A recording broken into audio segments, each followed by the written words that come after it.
Ooh, I forgot to turn on my avatar.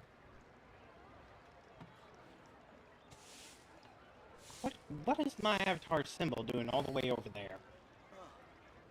What should I try this time?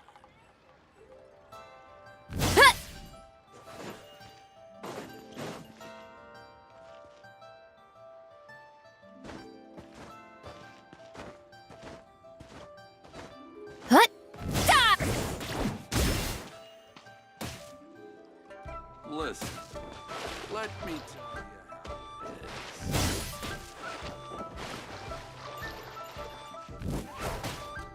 Look out below! Ow! Stop it! There it is. Kapow!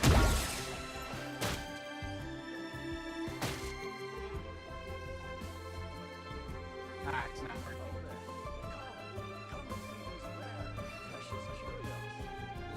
Okay. Turn on. Oh. My parents always say, no matter how busy life gets, you should always sit down and enjoy a proper meal when you get hungry. What I like to do is stack my plate up high, then squash it all down.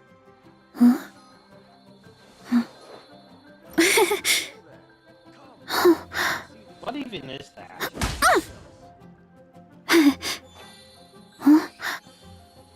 It is connected with a USB cable. Let me tell you how it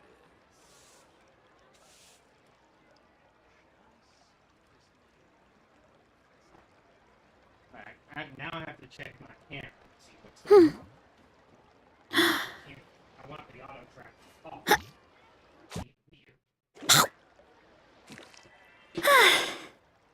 Oh there. Come and see these rare and precious curios. Let me tell you how it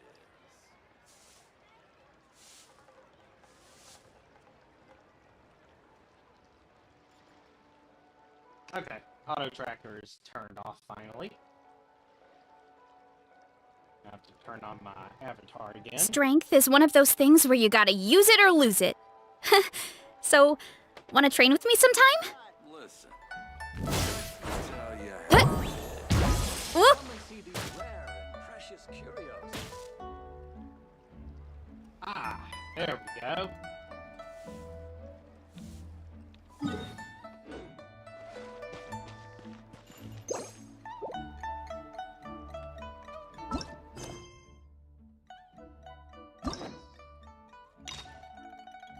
Crystallinia chapter. Traveler! Jeez, you're like Space Out City over there. What's up with you today? You feeling okay? We've been traveling all over lately, so maybe you've come down with something. That's it. We're getting Baiju to check you over. Alright, turning off that recording.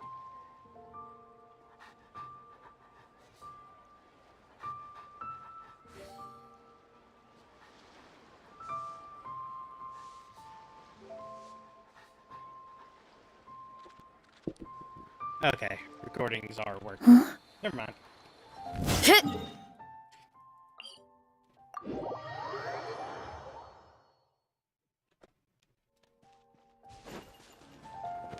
Hurry up, Brassa!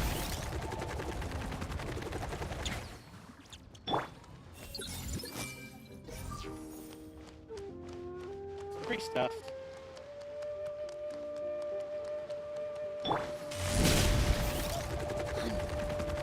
Oh. Baiju isn't in his shop. Oh, you're looking for Dr. Baiju. He's resting today, but he said to send any patients to the back room. Ah, okay. Thanks. We'll head on through. Okay. Interesting that she was there to walk up to us and talk.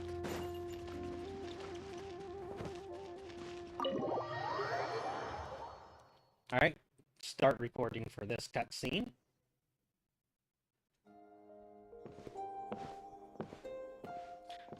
Looks like we have a special guest. Traveler, Paimon, welcome. What can I do for you? It's the Traveler. She looks absolutely beat these days. She has these huge dark circles around her eyes, like she hasn't slept a wink. And she keeps spacing out. You have to call her name several times before she snaps out of it. What do you think it is? Is she sick? Oh, it's 72 prone to sickness. I find this surprising. Very peculiar. In all the time we've been acquainted, this is the first time you've come to me with a health complaint. Come, let me take a look at you.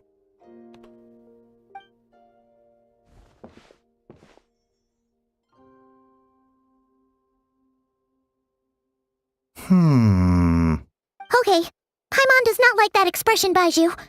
It's not serious, is it? Complexion is good, eyes are clear, breathing is steady, pulse is strong. Physically, you appear to be in good condition, Traveler. In theory, your energy level should reflect that. You should be hence my concern. A clean bill of health is usually a good thing, but in this case, it likely means your situation is more complicated.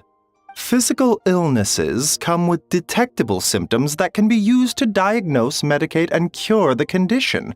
But afflictions of a non-physical nature, they fall outside a doctor's realm of expertise. It's been too long since I streamed. What do you mean, non-physical nature? Curses, dark magic, it's hard to say. It could just as easily be a simple case of mental fatigue. Why don't you rest here for a bit? Whatever it is we're dealing with, clues to your condition are sure to reveal themselves in time. Once we know the root cause, we can administer the right treatment. Oh, whoops. Gotta get rid of these extras. There we go.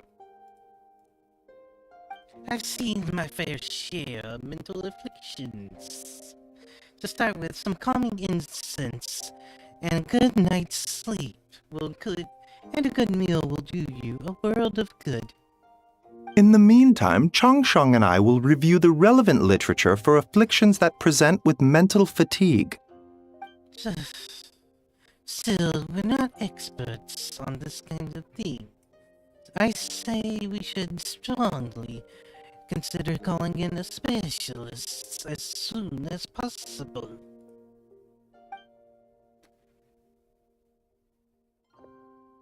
Oh, must be a rare condition if not even Baiju and Changsheng have seen it before. Well, all we can do is take their advice. You look like you're about to collapse anyway. Just get some rest. Paimon will be right here by your side. Fingers crossed you'll be all better when you wake up.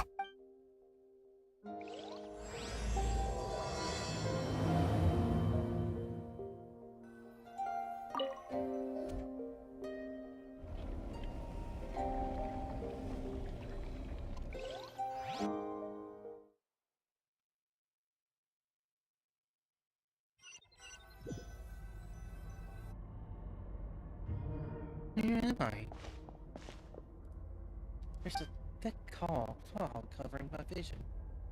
Feels more real than a dream, but too chilling to be real life. My breath freezes in my throat before I can exhale. Feels like my soul has been wrenched from my body, thrust into this space. Whichever direction I look in, there's no end in sight. And worse than that, I think there's something in the fog, following me like a shadow. If this is a dream, how long till I wake? It's not.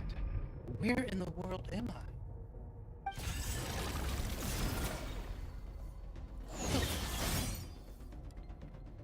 Something just stabbed me in the back.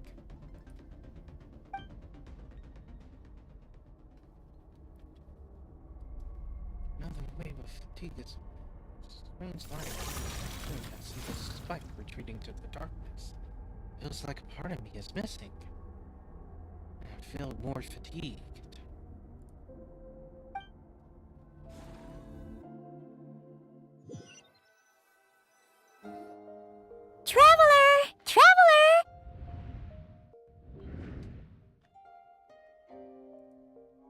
Rise and shine! Time to wake up!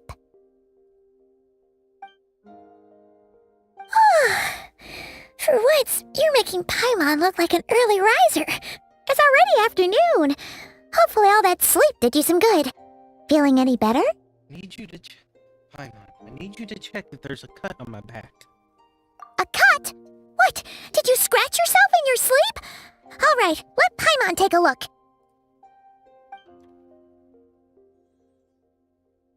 Nope, nothing there. Wait, did you have a nightmare? Okay, don't panic. Paimon heard that dreams tell us what we need by showing us the opposite. So, if you had a nightmare, maybe all you need is something to cheer you up. Come on, Paimon will treat you to something yummy. Alright. I think I'm gonna stop that recording. Though, nothing useful in that one. You and Paimon head to Wyman restaurant, sensing that something isn't right. Paimon orders a bunch of dishes to cheer you up. What? So, in this dream, you were trapped in a weird place with thick fog everywhere, and then a spike came out of nowhere and stabbed you in the back? Oh. Okay, well, that's a new one. Are you sure it was a dream? 'Cause from the way you describe it, it sounds like you were really there. But then again, you woke up right where you went to bed. And you were definitely in a deep sleep this morning. I don't know what to make of it. Then, it's decided. Paimon will stay up and watch over you tonight. If anyone tries to mess with you, Paimon will beat him up. I don't think that'll help. I'll wake you up first, and then we can beat him up together. Better plan. Come on, smile. The voice put me at ease. What I saw was still bothering me. My dream was so chilling. It almost feels like something's watching me from some corner of the world, even now. Something stabbed me in my dream, but when I woke up, there was no wound. Still, if I focus on that area, I feel it aching. It's almost somewhere deep under the flesh. Something is missing? Mind reader. Did you just say something? You heard it too? The flesh remains whole, but the soul is incomplete. Left unresolved, the mind will wither away along with it. What the? Wait! Paimon remembers you! Your child's master! Skirk. Right! What are you doing here? The last time we saw you was at the Primordial Sea in Fontaine, right? But then we left and never learned where you went after that. Child's been looking everywhere for you, by the way. What brings you to Wanmin Restaurant of all places?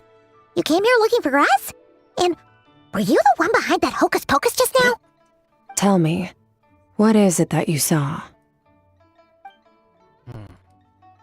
Tight-lipped, huh? I suppose that's fair. You, I'll take a glass of wine.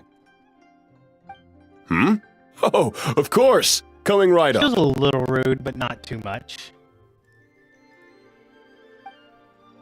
We make this one in-house. It's not too strong. Enjoy. Chef Mao, I'll take a grilled tigerfish over I'm gonna here. turn on auto. Coming right up. Ah, if I knew we'd be this busy, I wouldn't have approved Shenhe's vacation. At the end of the day, what happens to you is of little consequence to me. I'm not here to try and win you over. Trust me or not, the choice is yours. If you want my help, now's the time to speak up. You have until I finish my drink.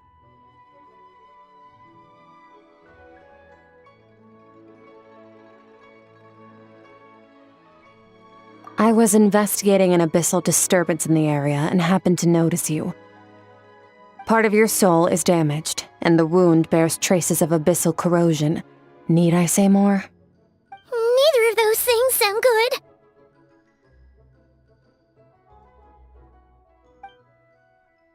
Skirk seems to know something, given what I've seen of her strength.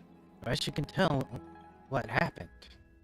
I don't know what her goal is, but in this moment at least, I don't think she has bad intentions. Well, should we trust her? What do you think? She mentioned an abyssal disturbance. Maybe that has something to do with what's going on with you. But we could always find a different expert on the abyss to help us out. Not on short notice. Yeah, and that thing she said about your soul being damaged is scaring, Paimon. Definitely something we should fix sooner rather than later. Skirk's an interesting one, that's for sure. But from what Child's told us, she doesn't seem evil, at least. 1, 2, 7, 10. That'll do. Well, have you made up your mind? What I saw was a dark space shrouded in a dense fog that wouldn't disperse. So that's all we know, Miss Skirk. Ma'am, can you help us? So, you couldn't disperse the fog. I understand. Come find me in the Gwali Plains when you're done here. Oh, and I left cash for the drink on the table. Settle the bill for me, will you? Oh, okay. Huh? She disappeared!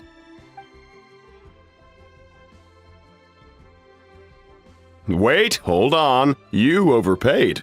Here's your change. Oh, no. This includes the drink, so it should be the right amount. I didn't think you two ordered a drink. We didn't. It was that lady who came and sat with us, remember? You brought it out to her yourself. You sure? I could have sworn there were only two of you at that table. Yep, extra mysterious. What? What'd you put in their dish, Chef Mao? Some kind of hallucinogenic mushroom? You got them seeing things. Seeing things? Wait, so neither of you noticed her? Young lady? About this tall? Wearing a purple dress? She ordered a glass of wine! Oh, now you mention it, that vaguely rings a bell. And it looks like I did open the wine jar, so it must have just slipped my mind. In any case, that settles your bill. Come again soon. Chef Mao, check please. Wow, she doesn't have voice acting? Coming! Okay, what was going on there? It's like they didn't remember Skirk being there at all. Even Paimon was half convinced we hallucinated the whole thing.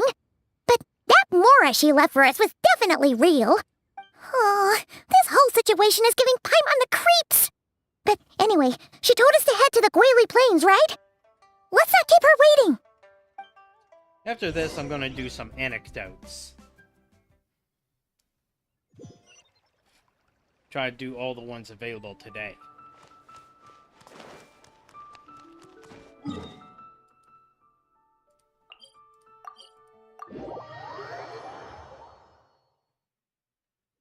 Also, stop recording. Yeah! Running late again.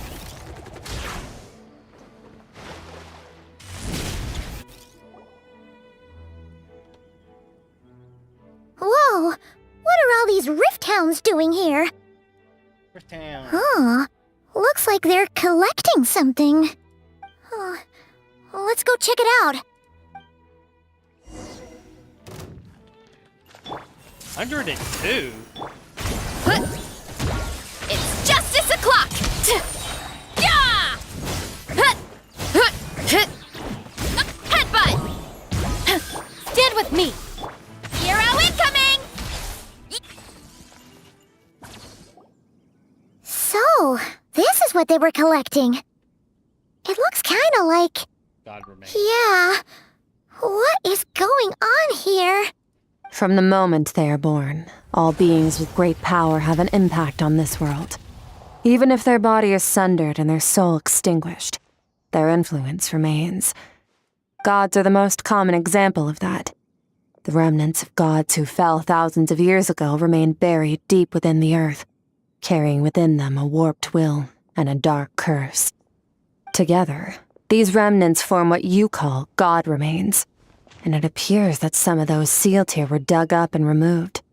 There are traces left, but they're fading fast. Ugh. What are you doing? Nothing! Just wanted to make sure you were, real? She's definitely not a ghost traveler. Paimon poked her, and she's solid. Your life hangs in the balance, and that's what you're fixated on? Strange set of priorities. It was just a trick to avoid being perceived. If someone notices me, those memories are erased. Simple as that. Unlike you, I have no desire to establish a connection with the world. The weak and the lowly have no right to remember me. They're lucky they only have a few missing memories to show for it. Now, can we please get back on track? Okay. Where were we? Right. The god remains. So, basically, there's now less of them here than there used to be, right? Isn't that a good thing? In our experience, god remains are 100% bad news. A lot of terrible things have happened because of them. Maybe it's a good thing by human standards, but power doesn't come from nothing, and it doesn't just disappear for no reason. The remains aren't just gone. They were taken. Very clever, traveler. You aren't the only one who had something taken from you. There are victims like you everywhere. The only difference being, you can speak, and the remains cannot, so it went unnoticed. Something similar happened in Sumeru. Within the span of one night, countless consecrated beasts were slaughtered, and a large amount of the god remains buried in the desert went missing. Of course, god remains are just one of the targets. The culprit is chipping away at sources of power all over this world, including the Stella Fortuna above. The hell? Wait, you mean the stars? 42 of them have died out in the past few months alone. In Conria, people believed that powerful individuals have corresponding Stella Fortuna. Even should that individual fall, their Stella Fortuna would not disappear, but gradually evolve into a new constellation. Yet now, stars are disappearing from the skies entirely, and it's not hard to deduce what's happening to the power they contain. Something has been leeching power from this world like a parasite steals nutrients from a host. And now, it's no longer satisfied with the remains of the dead. It wants you. This time, it only took a fragment of your soul. But next time, there's no telling how far it could go. No one knows. All I know for certain is this. Getting back what you lost will not be easy. Considering how much power this entity has stolen, it must be a god-level being by now at least. But that's not the real concern. Souls are fragile things, and yours could easily be crushed if you go up against it.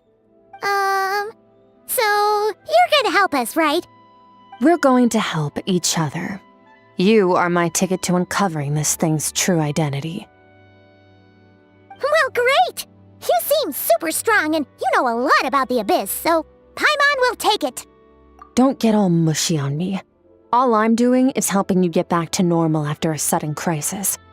And I should warn you, getting mixed up with me can have unforeseen consequences. We're on very different journeys. You don't want to be in my debt, trust me.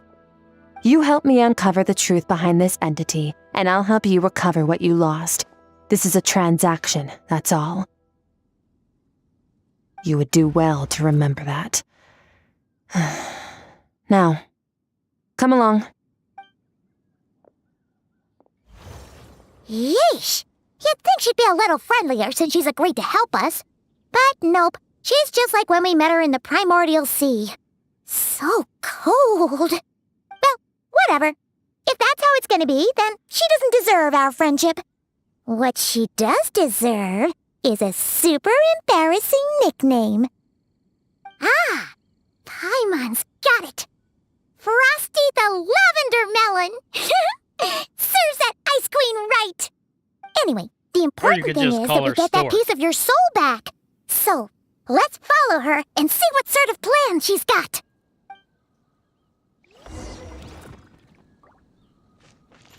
Something I want to check real quick. Atlan, this thing. Please tell me I can finally turn in the last of my treasure.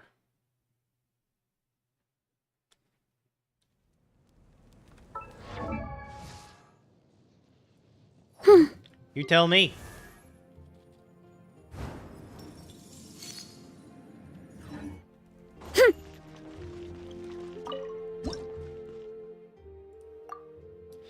Seriously? You're still not letting me turn this in? What the hell?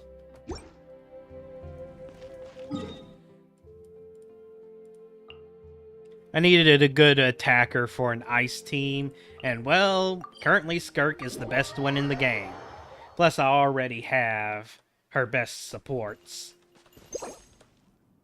That being Farina,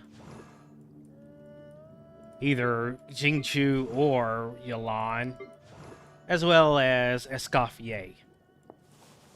So I can already build the tailor-made Skirk team. Where's my Escoffier? Oh, there she is.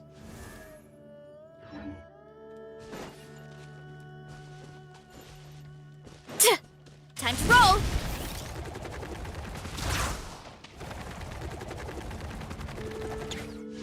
Right now, I still have a small amount of Prima Gems saved up. Certainly not enough to go for anyone's weapon.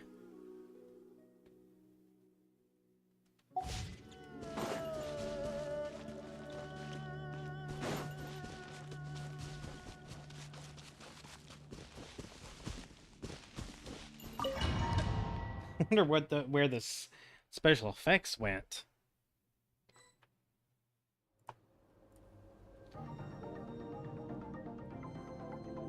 Is this an actual Whoa, place I can stay This in? place is way bigger than Paimon expected. Where are we? This is where I live. I suppose it's the closest thing I have to a home here. It's more like the Abyss or somewhere between. It is. I brought you here because time flows differently in this place. I don't know how much Ajax has told you, but when he fell into this space, I mentored him for 3 months. In that time, only 3 days passed in the outside world. Ajax?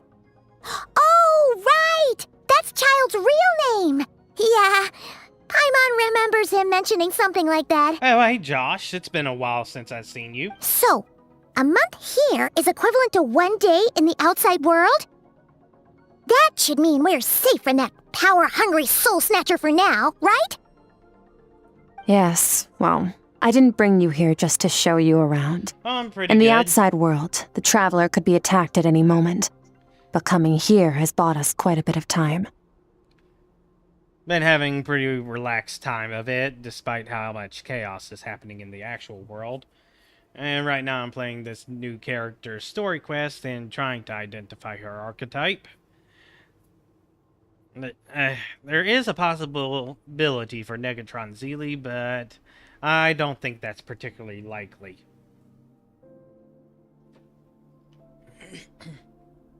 Now, we just need to figure out how to investigate that place you saw. The one full of fog.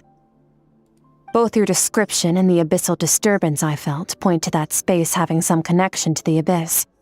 It could even be a domain similar to this one. Oh. The thief who stole that fragment of your soul is hiding there. But the abyss is a chaotic and turbulent place. If we want to pinpoint their location, we need to see what that space looks like without the fog. Abyssal power can grant a special form of sight. Have you ever wielded abyssal power before? Not that I'm aware of.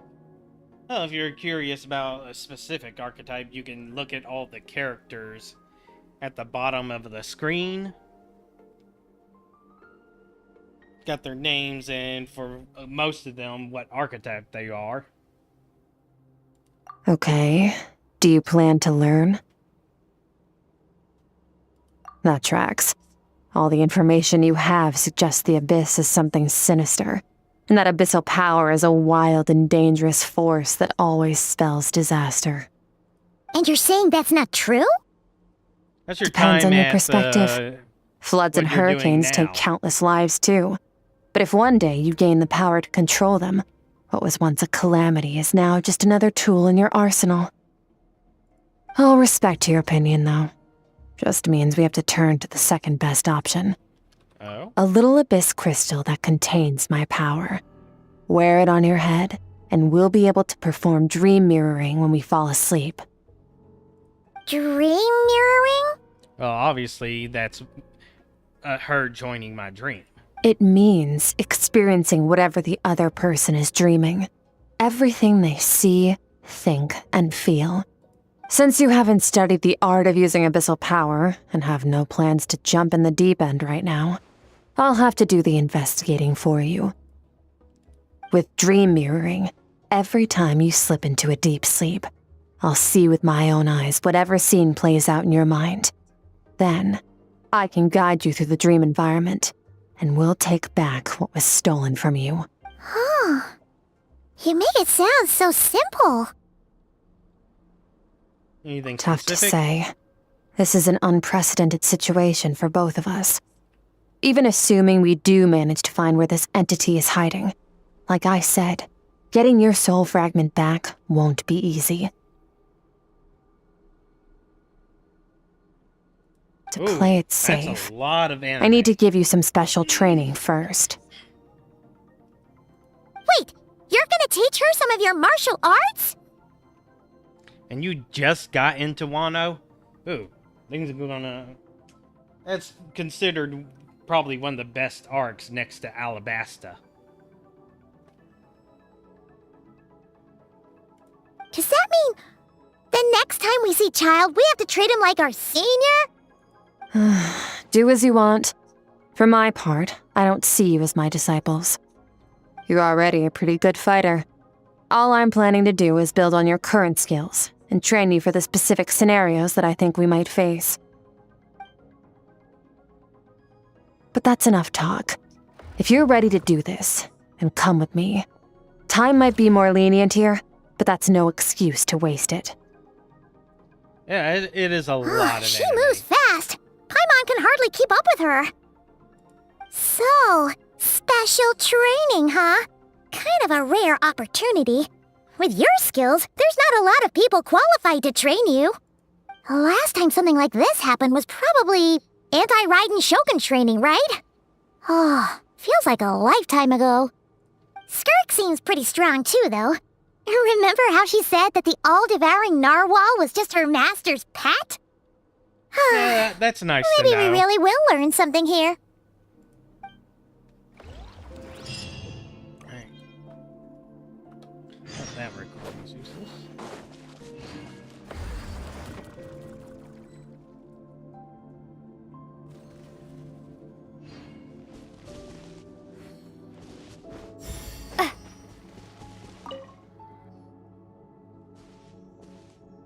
Ready? Alright, good night, Josh. Bring it on! Your training will be split into 3 stages. Testing your blade work, elemental abilities, and reasoning skills. So fighting, magic... We'll start with blade work. You're no rookie in this area, so I won't bore you with the basics. During your long journey, you've no doubt sparred with a lot of talented sword fighters. Consciously or not, you will have picked up all kinds of techniques from them. You bet! There's Kaya, Master Jean, Kuching... Oh, and Kazuha, Ayaka... Yeah, we've met sword masters like you in every nation we've been through. Probably not like You her. sparred with a bunch of them too, right?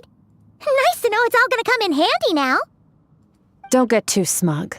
In sword fighting, techniques alone are not enough. You need a cohesive system to bring it all together. A style or school of fighting. To use the human body as an analogy, your style is your skeleton, the foundation, the framework. Techniques are the muscles and other flesh attached to the bones. This is where your strength comes from. Improving your sword fighting is like growing that body.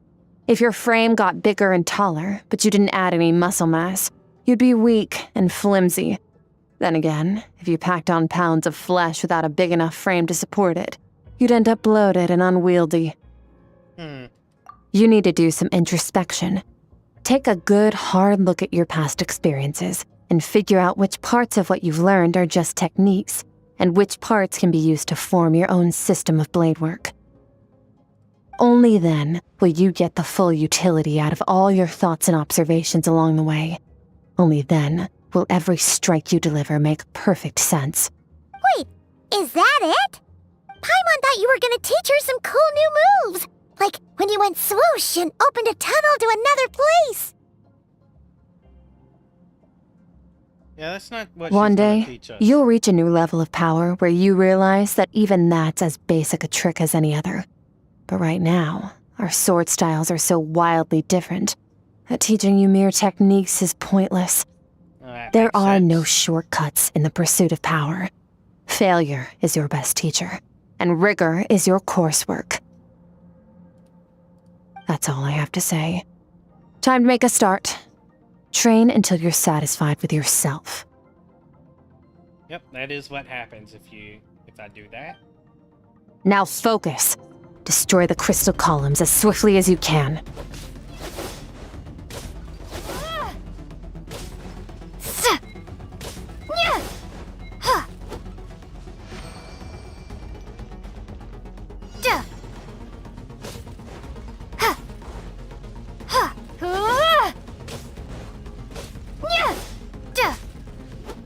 Oh, this is making Paimon's head spin. Hang in there, traveler! 900?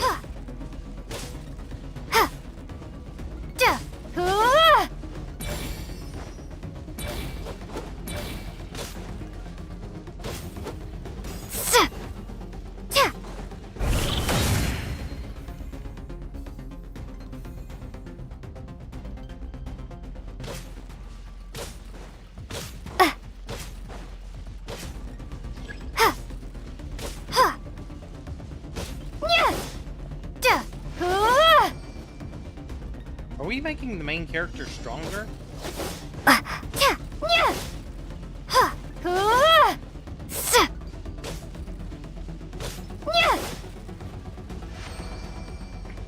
Stay calm. Use your head. You have to keep it together.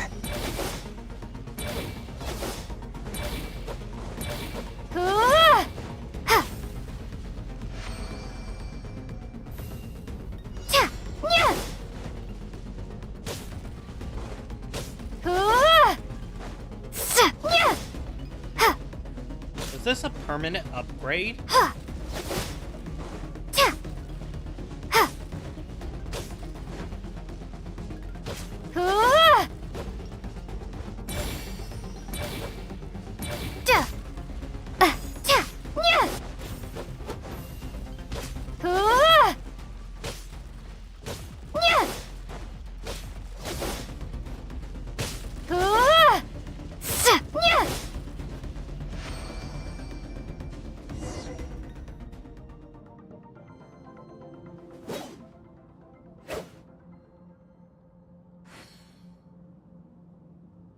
Amazing, this is transforming my whole view of sword work. I'm using the same techniques as ever, but now they're having different effects. It's as if I unlocked a hidden door in my mind. There's a wellspring of strength on the other side. Seeing images of friends I've made. They're just hard the sword styles and techniques I've come to know. This moment will be frozen in time. Cut to the chase.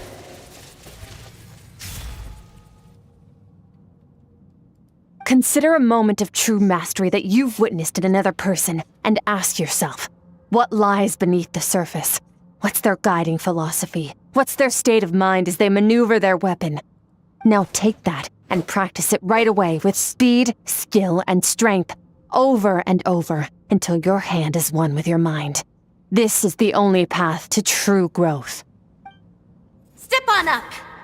Dance with the waves.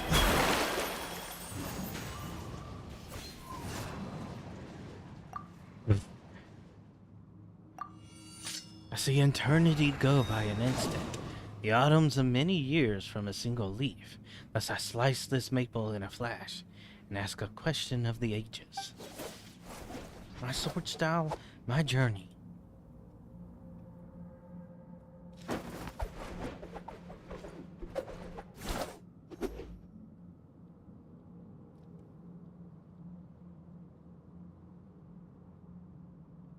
If you start to tire, empty your mind, but do not stop. Stay in that frame of mind as you keep up the fight. Get rid of all redundant movements. Imagine your sword is an extension of your own body. Wield it just as you wield your arms, hands, and fingers. 'Twas on a deserted, moonlit night that the hero approached the vile dragon's limpid lair. Ring cutter!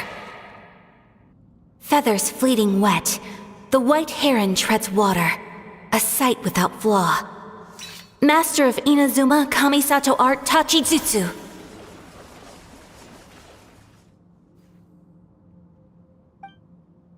With each lash of my blade, I feel my strength increasing.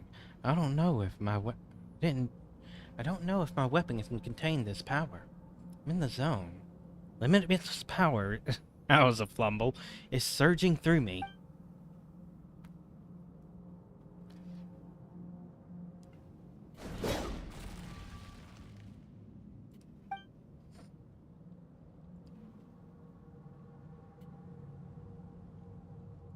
Huh. Looks like you've made some real progress. That concludes your training session. Awesome! Paimon knew you could do it! How do you feel? Fighting to keep my As you eyesight should be. open. Time flies when you're training hard. You've actually been going for several days now with no rest. Yeah, meanwhile Paimon's had a whole bunch of naps. But you were so focused, she didn't want to interrupt you. Go get some sleep. I'll be doing the same very soon. Let's hope you see that foggy place in your dream, so I can get this investigation over and done with.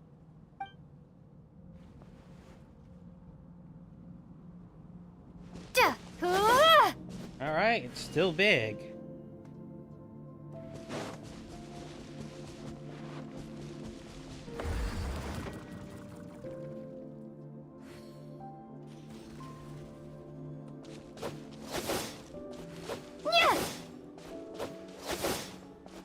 Is it back to the normal size already? Can't tell.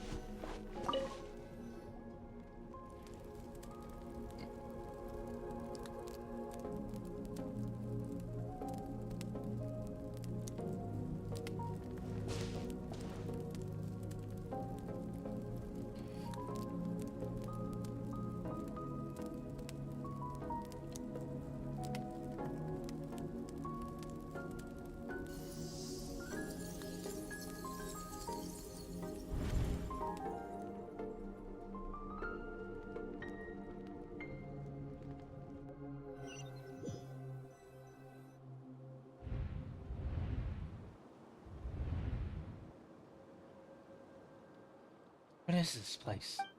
Did I pull back into that place again? Skirk said dream memory would kick in when I fall asleep, so why am I here? Oh, a closer expansion. This isn't the same dream. It's dark and gloomy, but there isn't that chilling fog that made my hair stand on end. Hold on, if dream memory has a two-way process, maybe I'm seeing inside her mind while she's exploring mine.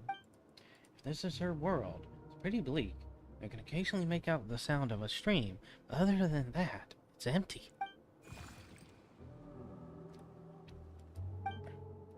What's that? A strange-looking creature. Where did it come from? It wants me to follow it. Might as well see where it leads.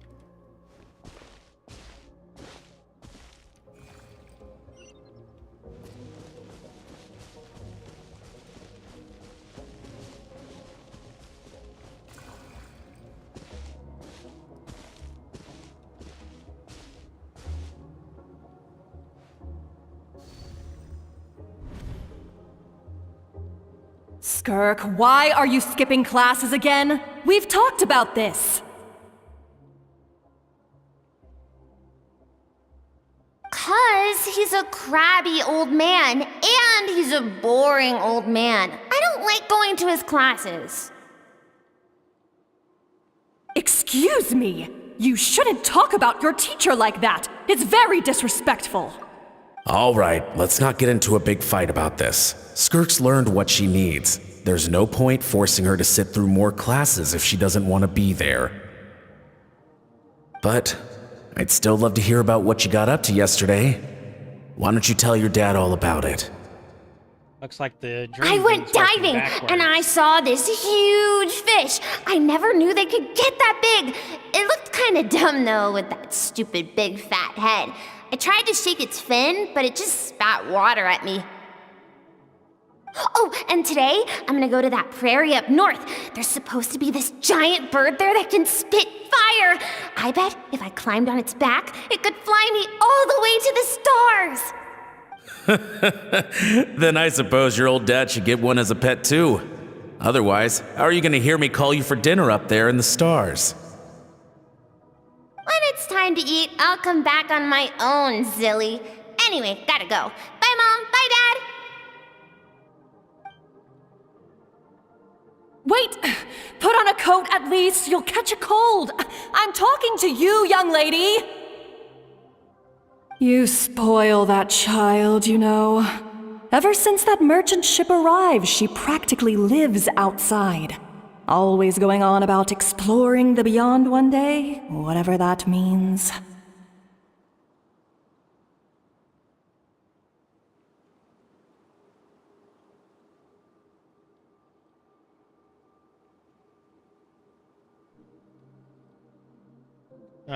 I'm looking at something right now.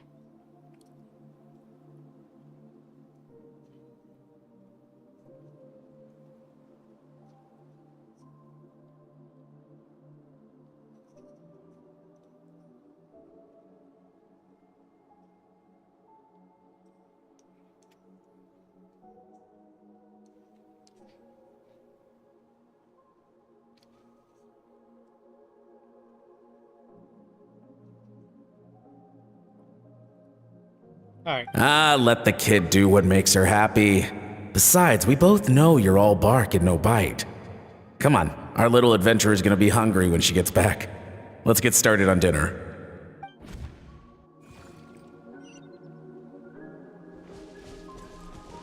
I'm out.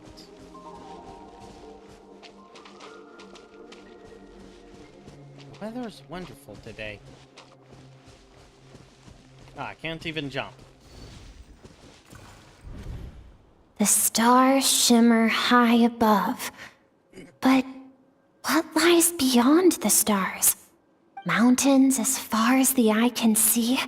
An endless snowy plain? Or maybe buildings taller than the sky, like the people from the merchant ship said?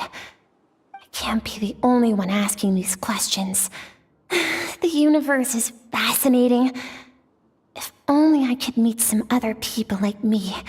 We could set sail together and explore every corner of the world.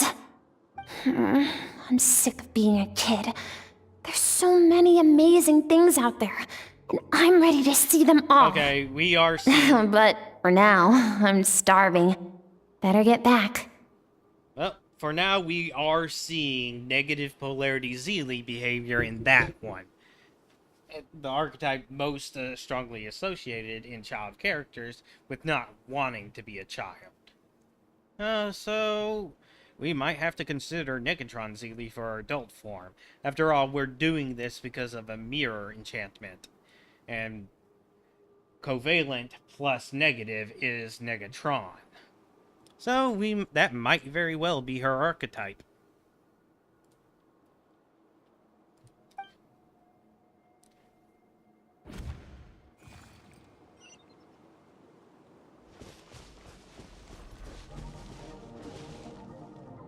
What's that over there?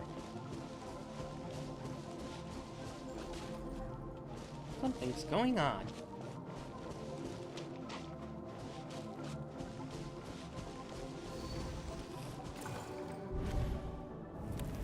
Don't let a single one of them get away!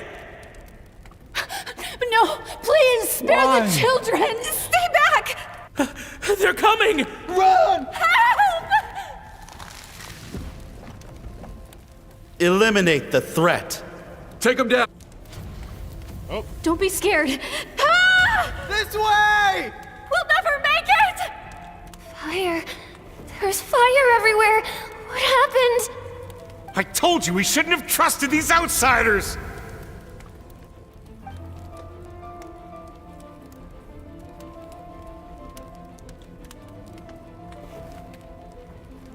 Why are you doing this? What did we do to deserve this? We welcomed you with our finest food and drink, showed you the best our home has to offer, gifted you cloth dyed by our own hands. And this is how you treat us? Run! Save yourselves! Captain, Zone 3 is clear and we have Zone 2 surrounded. Begin extermination. Remember the orders from upper command. No one is to be left alive. Rest assured, sir. We have enough munitions to annihilate these savages and burn their entire civilization to the ground. Good. The only ones who put up a real fight are that man and his wife, correct? What's their status?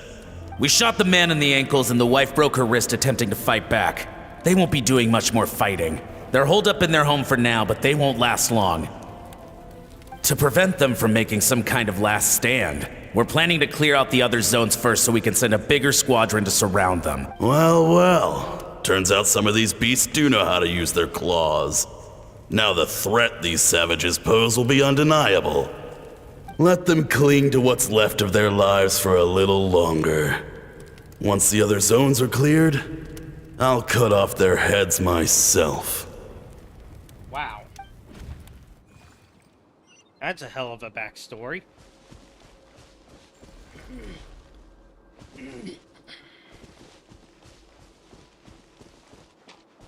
Smells like something's burning. What's going on? Dad? Mom? Skirk, you're all right? Thank heavens. I'm so happy to see you, sweet girl. But you need to go. It isn't safe here. They'll be back any second. What happened? You're bleeding a lot. Dad? Mom? This is the place. Alert all units. Prepare to surround. Run, Skirk! Run as far away as you can! Don't trust anyone! Your dad and I, we're not afraid to stare death in the face, but we need you to survive. My clever girl, so curious. You're already so brave. I know you're going to grow up to be such a positive light in this world. Whenever you miss us, just play this song. Remember, life is a gift. Don't let darkness claim it.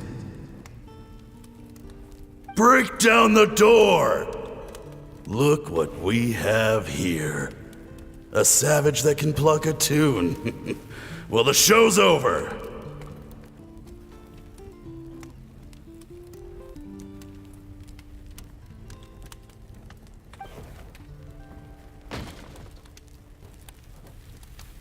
You! Stop singing! Shut it!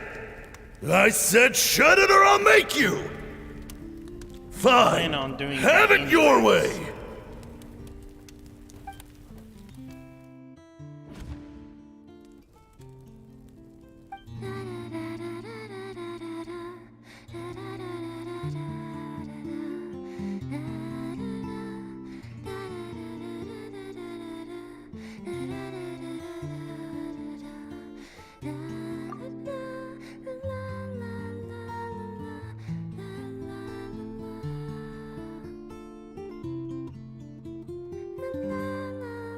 This is unexpected.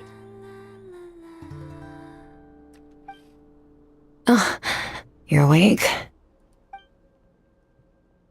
I found a few clues while you were asleep, but it's only a start. Now, time for the second stage of your training. This time, the focus is elemental energy. Come find me when you're ready to begin.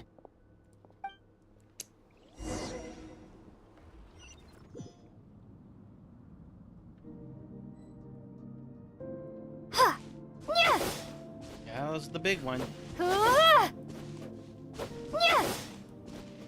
Supposed to be that big giant circle. Man, staying in the abyss feels so surreal, don't you think? No day and no night. It's like time hardly exists. If we weren't careful to keep track, It feels like we'd have no idea how long we've even been here. Well, except for the fact that Paimon still gets hungry like clockwork. You go do your training. Paimon's gonna grab a bite. Always with the food with her. I'm ready to start. The way I see it, the pursuit of power is divided into 3 stages. The first is mastering the use of standard weapons. Next is learning how to harness natural energy. And after that, you're free to challenge even higher dimensions. The natural energy of Tevat is, of course, elemental energy. But that's not my area of expertise. I draw from abyssal power, yes. Also known as the power of the Void Realm. My master, Sertologi, is a true expert in that area. After all, he was one of the group of 5 that infamously stole the all-encompassing power of the Abyss, an act for which the people of Conria gave them the epithet, the 5 Sinners. The elemental energy of Tevat, on the other hand, is derived from the power of the Light Realm. These 2 forms of energy exist in direct opposition to each other. Suffice to say, there's not much I can teach you this time. Almost related. A keen observation, traveler. Call it respecting local norms. The Abyss stands in direct conflict with the will of this world. So, to make my life easier, I disguise my power to make it appear cryo-like in nature. It's a technique I learned from some Conrian ruins, known as the 7 Shifting Serpent. If you ever change your mind about delving into abyssal power, I can teach it to you. So I've heard. You seem to have a knack for removing abyssal power. But is purification really what's going on there? Like I said, power does not simply disappear. Am I absorbing it? Just thinking out loud. Let's focus on your elemental training. That's what's gonna help us if the situation gets tricky. True growth comes from adversity, but only if you make the choice to pick yourself up again every time you fall. So, it's time to push yourself to the limit, and then keep pushing. This is the only way to advance at pace. Use the power of Animo to clear the field as fast as you can!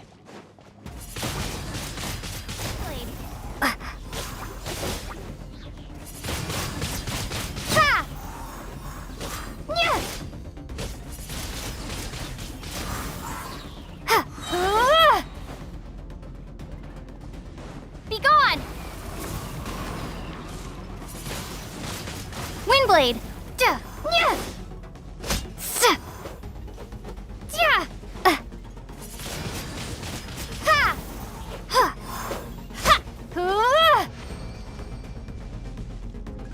Observe your surroundings.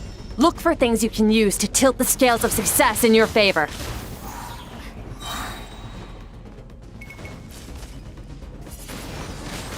Windblade! Ha! Nya! Ta! Yeah!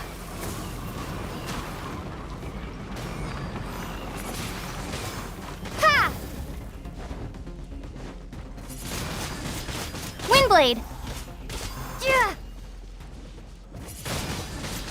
Ha! Prepare to be blown away! That wasn't supposed to happen. Ha!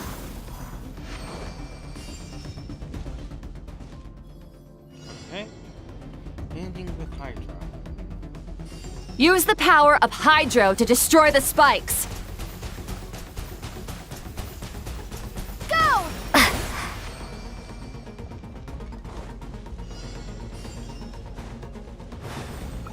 Faster! Don't give them a chance to strike you. You need to be quicker than you were in your dream. You can't afford another injury like that.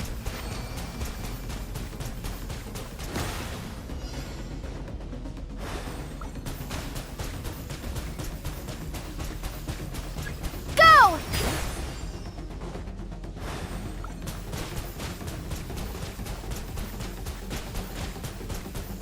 Go!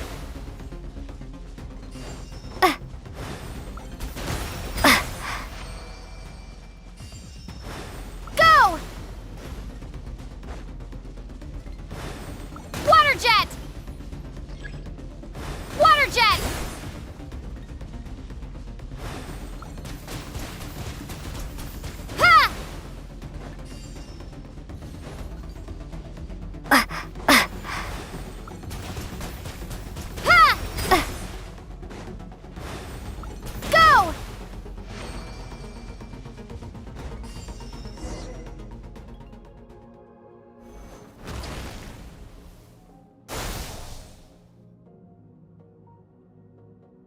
You need to Why wouldn't you understand train what with makes them you all? special. The ability to wield elemental energy without a vision and switch between the elements at will. It means your aspirations need no approval from the gods. Your power is not bound by the rules of this world. So be bold. Do not be afraid to chart your own path.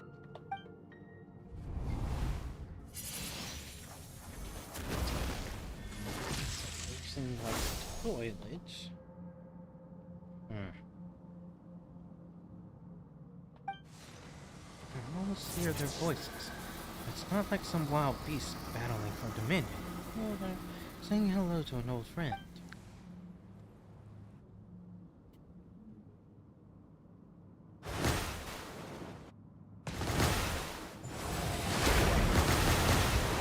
Now, if only Very we could do good. that for real. It seems you've reached a deeper level of connection with the elements. How long has it been Long this enough long? for you to lose yourself in your training, which is a good sign. Relentless practice with the elements has drained all your strength, but it's also what allowed you to make progress. Get some rest. When you wake up, we'll proceed to the final stage of your training.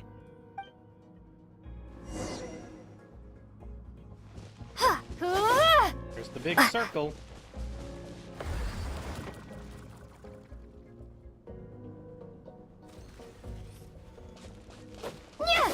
No big circle.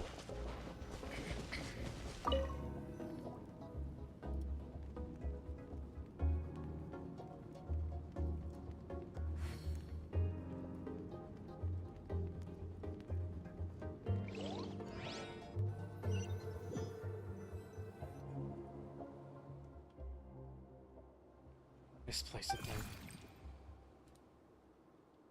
Who are you?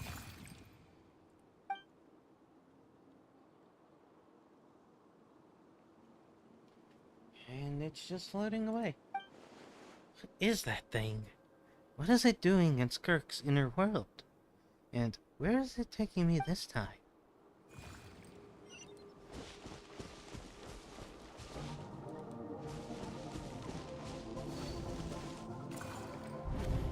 What is the secret to power?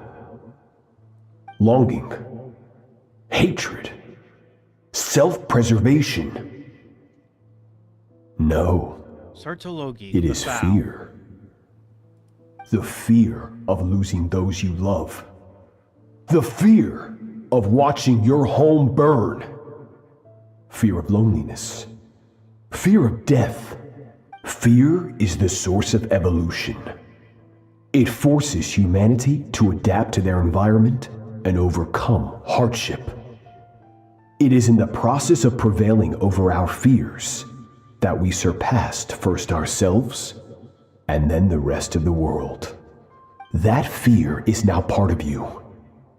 It calls on you to evolve. And it is time to answer.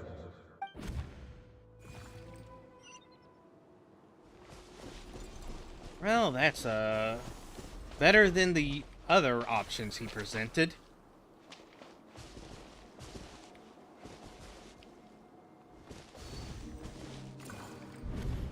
Any minute spent missing home is a minute wasted.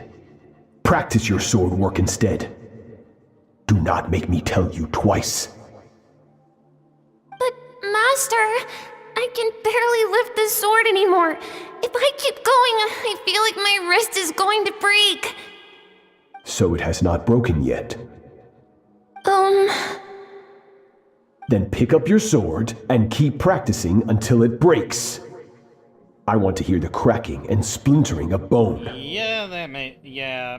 After all, bones can always be reset.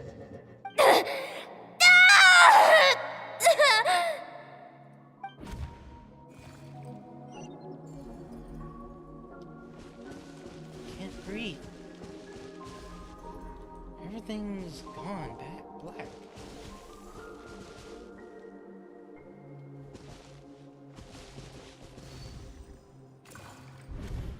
Good Skirk.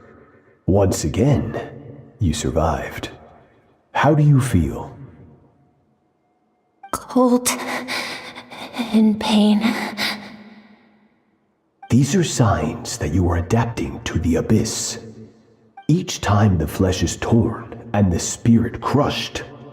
Each time you claw back from the brink of death, you become stronger. I now understand why these people sought to destroy your homeland. Your potential goes beyond even what I could have anticipated. But you still have much to learn in your pursuit of strength. Your mind is rife with distractions. From now on, I shall show no mercy in your training. You must learn to shut out all the pointless emotion, crush the self that makes you weak, and become master over your physical form. She is a child. Get up, Skirk. Wipe the blood off your face. Cut away the rotten parts of your flesh, and mend what is broken. Then take up your sword. Is it a psychopath or Yes, Master.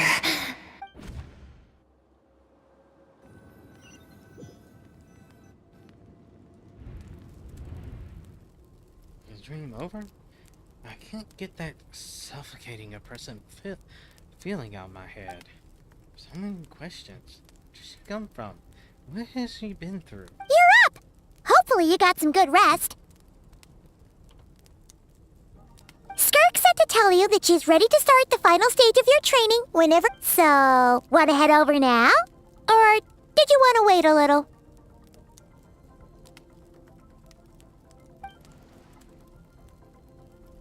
I really want answers, but it's vital I complete my training. Once that's done, I'll find a chance to talk. Yeah, I'm expecting this stream to be 3 hours. Minimum.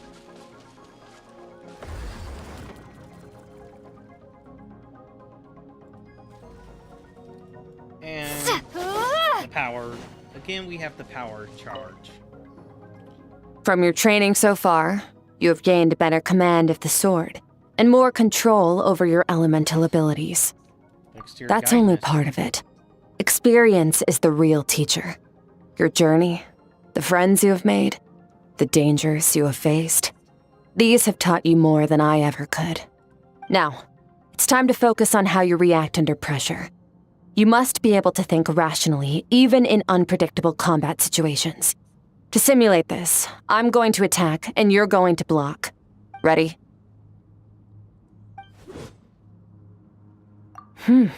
Not bad.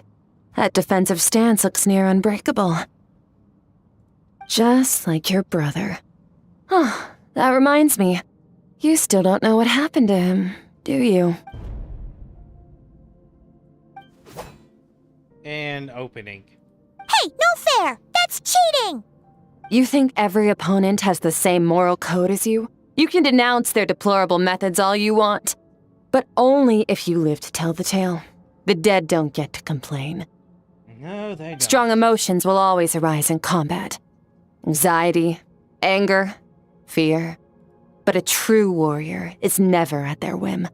Only when you are free from the influence of emotion can you make the right choice, no matter the situation. Is it about me or you? How amusing. Almost sounds like you think you know me. But you don't. You can choose your own path. We are not the same. Thinking, why would you think that us being the same means I couldn't know you? Let's begin. Try to use reason over emotion. Make the most rational and advantageous decision in any given moment. This is your final training session. Look alive. Same drill as before, but this time I'm going to interfere. Hold your focus.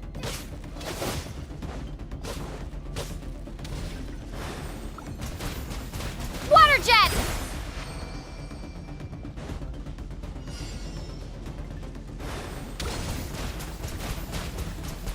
Water jet!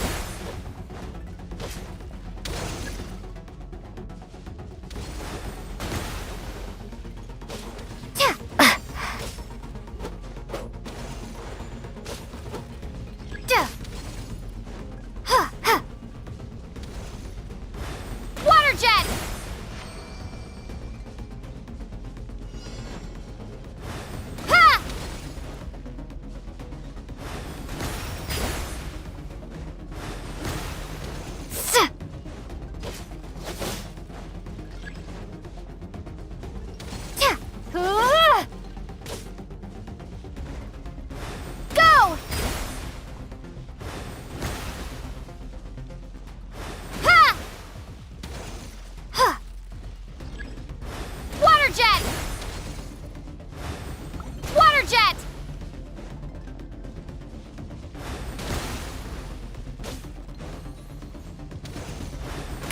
Not bad. Better than I expected.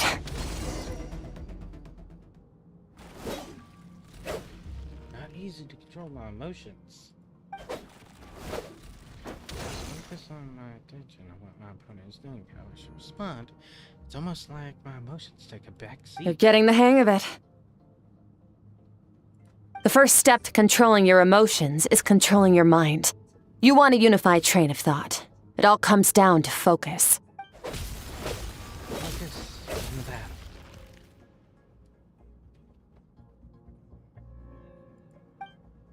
It's working. I choose to tune out anything not relevant to the battle. I think I'm still far from having full control.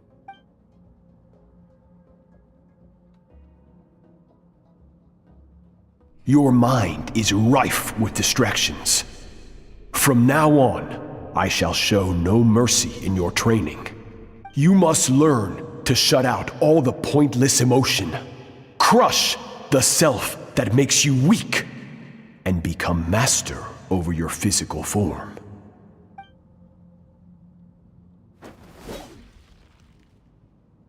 I'm merciless. Does the training have to be to make someone substitute all emotion for pure reason? Stop.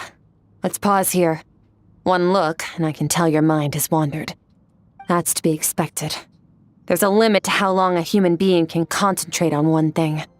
Staying calm and focused sounds simple in theory, but in practice, it's more demanding than sword work or elemental abilities.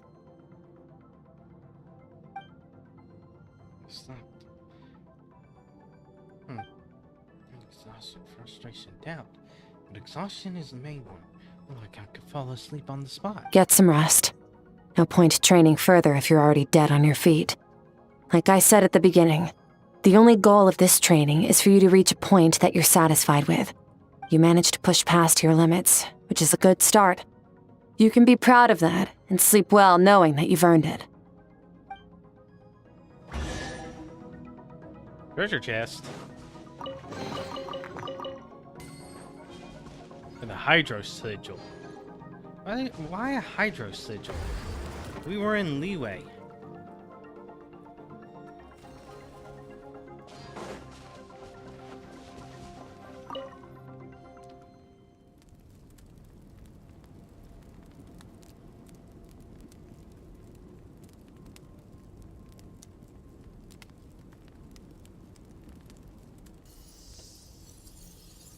And again, into the dream world.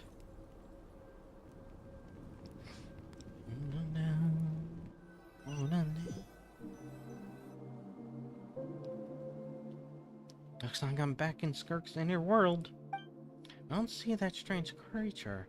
I think I can navigate on my own, even without its guide. I don't know how to leave, so I'm stuck until I wake up. Can't hurt to take a look while I wait.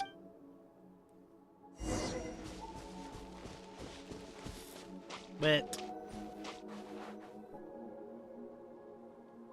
Skirk is amazing. She faced down that terrifying giant and cut its head clean off. Oh, she got hurt though, didn't she? I heard it was pretty bad. Yeah, well, that's a given. But the moment she was on the mend, she got right back to practicing her sword work. I heard Master suffered a grave injury once too. Lost an arm and a leg and still came back stronger than ever. Skirk's becoming more like him by the day. Incredible! I wonder if I'll ever reach their level. They're always so resolute, so unshakable.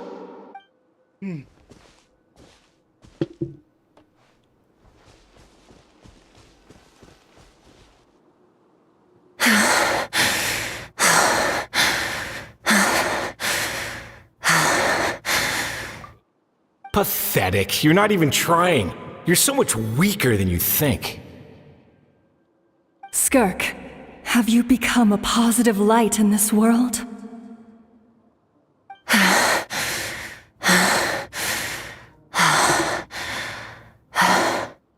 Do you even remember how many of us perished in that fire?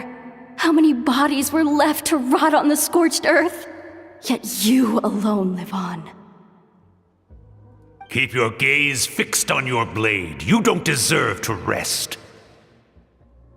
I have so many questions. I just want to jump in a spaceship, explore the whole universe, and get answers from the stars. I just need to wait till I'm grown up.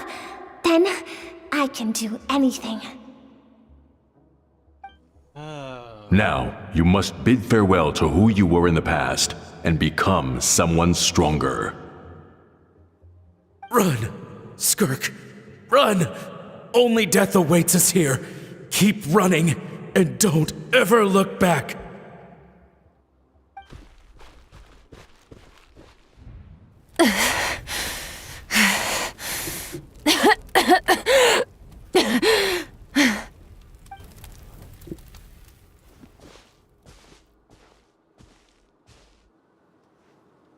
And all gone, just like that. Let's see here. First things first, you need a new identity.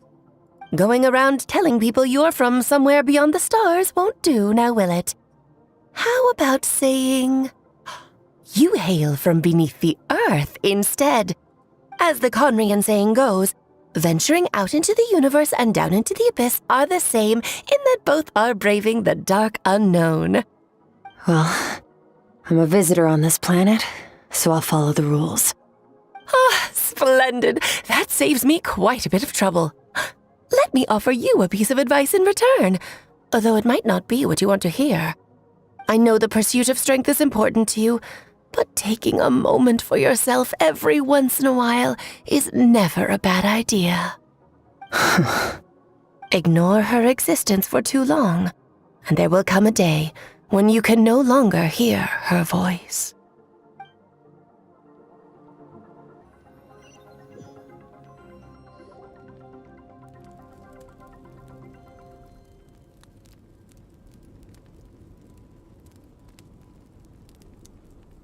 Huh? Dream's over. I can hear the fire. There's an aroma. Real meat? You're awake! You must be starving, right? Ta-da! A barbecue feast just for you! Of course you are! That's why Skirk and Paimon got this all ready for you. Dig in, before it gets cold. You're friends now? Oh, well, if you're around someone long enough, it's bound to happen.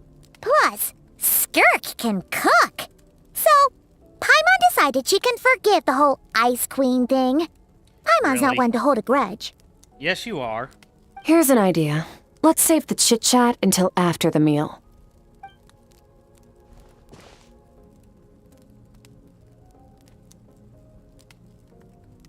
Ugh, so full.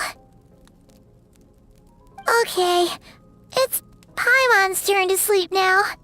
Wake her up when it's time to go.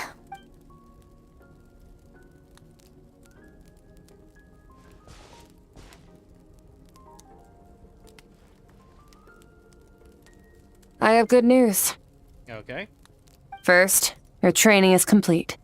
You have what it takes to wield immense power. Now it's just a matter of putting it into practice. Continue to learn from your journey and hone your skills against formidable opponents. Second, I've located the culprit we've been searching for. Next, we just need to retrieve the missing part of your soul, and our business will be concluded. Well, it's faster as I was expecting. When Ajax trained with me, he once told me he was bursting with questions. So I allowed him to ask me 3 of them before he left. You and I may never meet again, traveler. So if there's anything you want to ask me, now's your opportunity. Just like Ajax, I'll answer 3 of your questions. Alright. Are you really from Teyvat? No, she's not. Okay, not the angle I was expecting. What makes you ask that? Sorry, I didn't tell you earlier, but while we were dream memorying, I saw your dreams. This is the first time she's broken her composure. Guess this really took her by surprise. I knew that was a possible side effect. Closed off my mind to you for that exact reason. Not well enough. Even with the dream mirroring, you should have seen nothing but endless darkness. So she didn't share them on purpose, but she tried to keep them from me. Wait, speaking of the darkness, on my first time there, it was all I saw till that creature appeared. Whatever. Must have been a flaw in my execution. I shouldn't be too surprised. Due to some recent circumstances, my self-control has been lacking as of late. Since you've seen what you've seen, there's no reason to hide the truth. All I ask is that you keep it a secret. No, I'm not from Tevat. I'm from a different planet. And there was a time when I journeyed through the stars. A lot like you in some ways. You're also a descender? No, we're different in that respect. You're influencing the fate of this world. But me, I'm just passing through.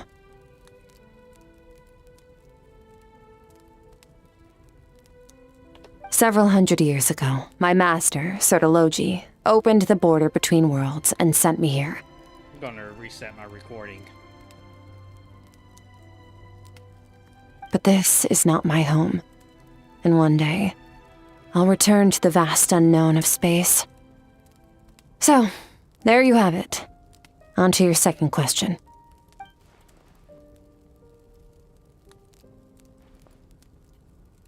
What is your goal coming here? To become stronger. For certain reasons, I need to bridge the power gap between me and my master as quickly as possible. But first, I need to understand the source of his strength. To do that, I need to follow in his footsteps, walk the path he once walked, and somewhere along the way, I'll find out how to defeat him. That is my sole focus and purpose. Okay. You have one question remaining. Skirk's goal is to defeat the Foul. I can hear how serious it is. Wonder what those certain reasons could be. But given how she blazed through the answer, I doubt she wants to talk about it. I have one question left. You make it sound so easy. Ever since the incident I experienced there, I've never stopped searching for Master Skirk and that unknown abyss. But it's been years now, and I've still found nothing. Maybe I should take this opportunity to help Child out. Well, your last question? I know Child is looking for you. Are you going to let him see you? Ajax. His situation is different than yours. Before you ever crossed paths with me, you'd already encountered many formidable people, studied their techniques, and developed your own skill set. So, during your training, all I had to do was build upon that foundation. But Ajax was so young when he came to me. A complete blank canvas. Children can't help but imitate their role models. In the long run, that would only hinder his growth. Once Ajax has enough strength in his own right, I will allow us to meet again. Until then, let that motivate him to reach his full potential. It's a calm and calculated answer. It's like she was talking about something mundane. I don't know why. I'm not buying it. To make it sound like the decision has everything to do with Child and nothing to do with her. What does she actually feel? The abyss is silent. Snowman must get lonely. Not to mention, it said it's been 100 years since he arrived. And even longer if you take into account how slowly time passes. Unlike you, I have no desire to establish a connection with the world. The weak and the lowly have no right to remember me. They're lucky they only have a few missing memories to show for it. Well, the second and third sentence in this statement are certainly not something I would expect from someone good. Having no desire to establish connection does fit the archetype of distance, as they are the polar opposite of the archetype of connection.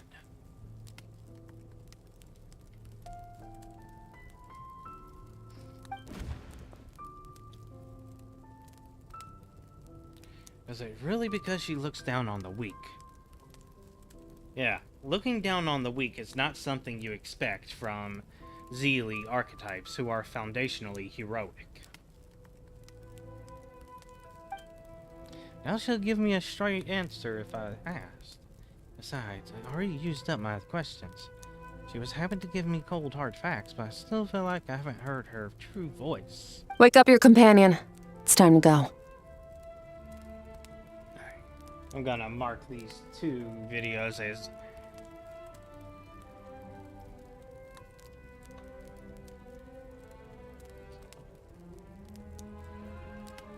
no.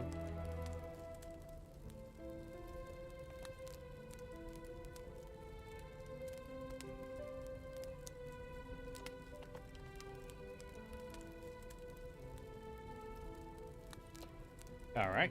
Oh, and everything I just told you. Best keep it a secret from her as well. All right.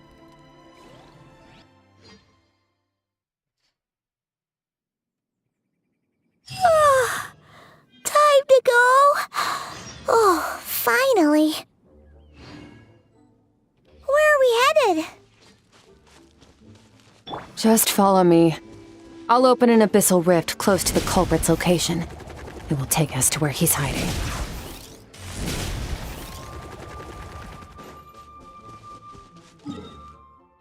Alright, that's everything.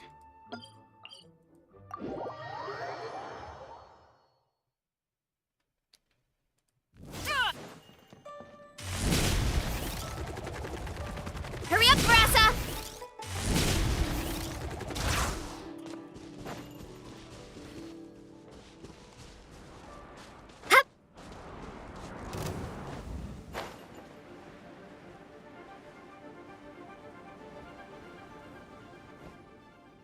Wait.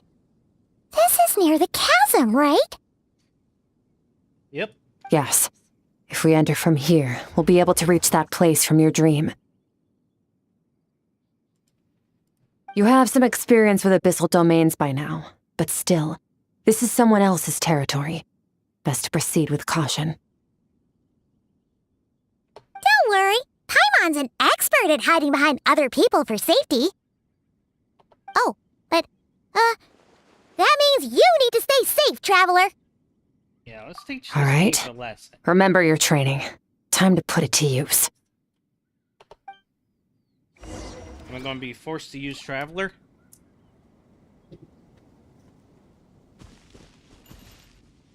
There it is.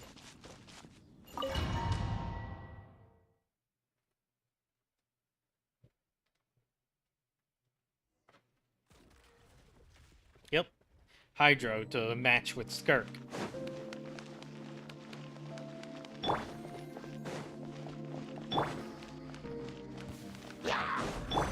Go!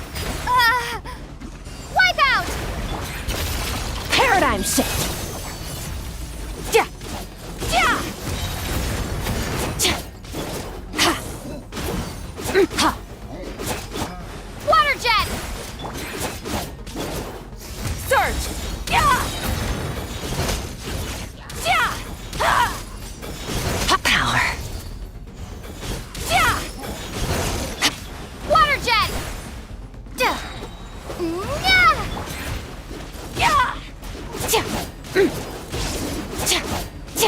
Annihilate it! Yeah! Ha ha!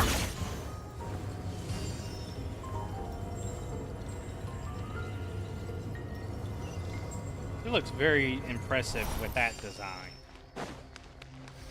Whoa! Look at all these spikes! Careful! Don't get hit! You know what? Paimon's just gonna float behind you. Come on, you got this.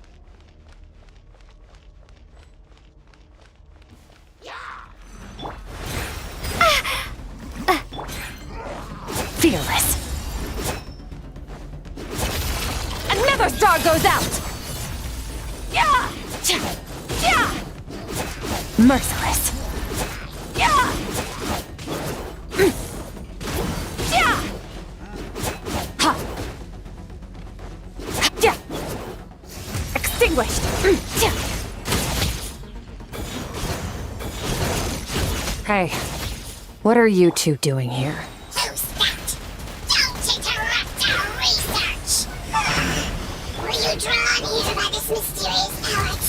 Dusty. Like an abandoned house.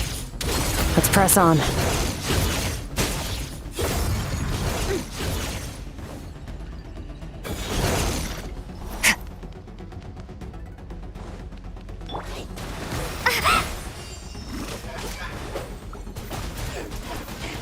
Go! Search! Yeah!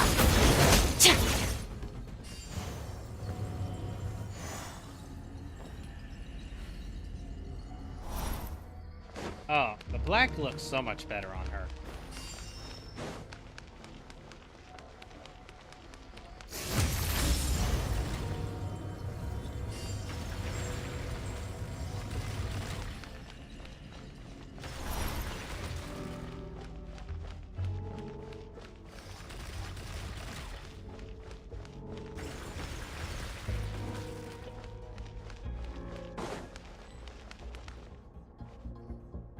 Oh, looks like this is a dead end.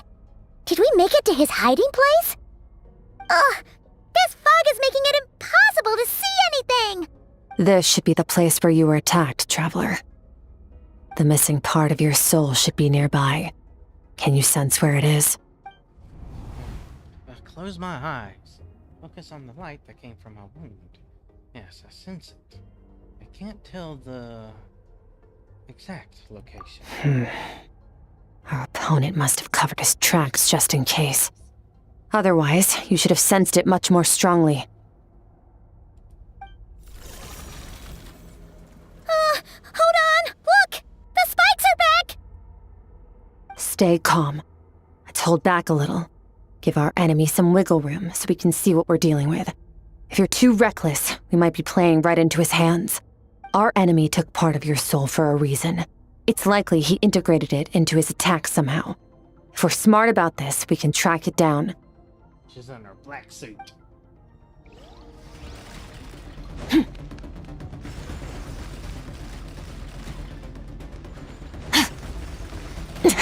That's more like it.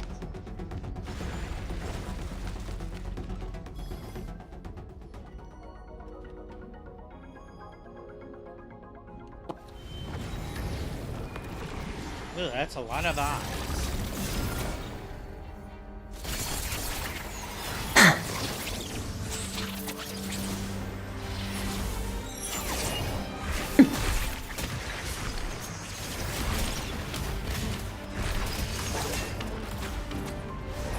From the start, the attacks have been focused on me. Trying to break through my defenses? I see.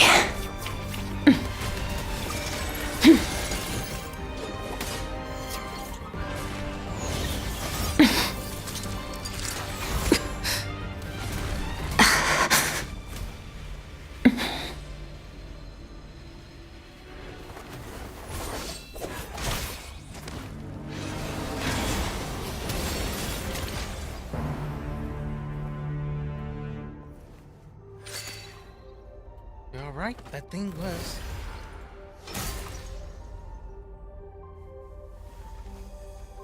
exactly what she needed, apparently.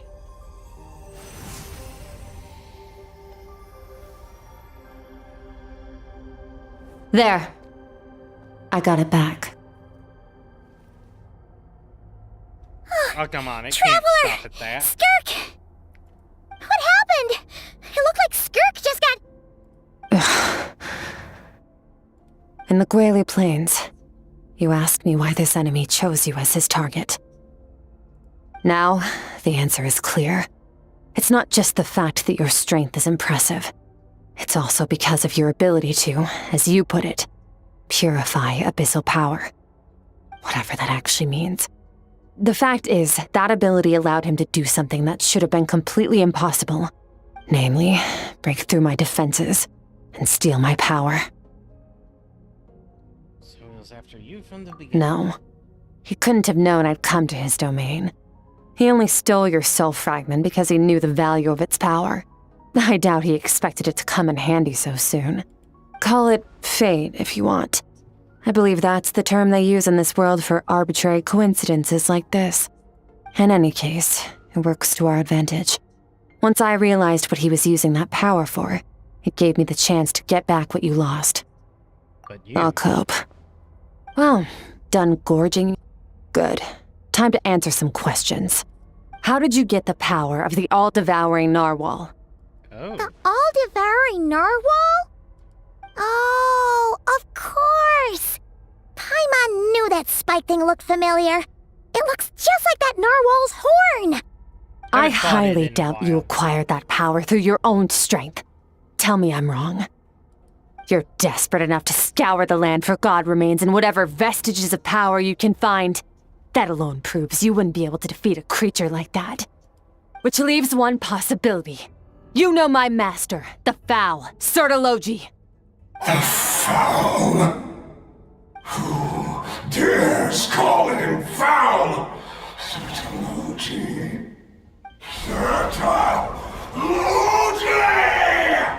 Ooh. What's wrong? Bit off more power than you can chew? You're struggling to hold a basic conversation. Just a little longer. I'm still... Look, it's back! Those obsessed with power will let it devour them before abandoning their pursuit. So Keep calm and use reason to decide the best course of action.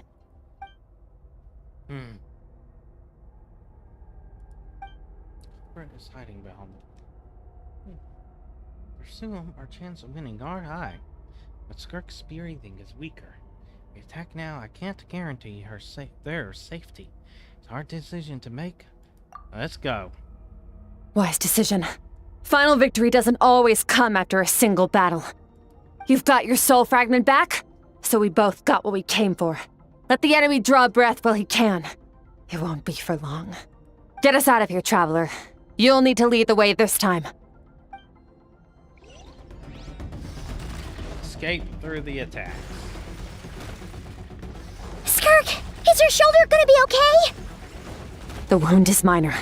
It'll heal in no time. You should focus on getting out of here alive instead. Dang, I'm getting blasted.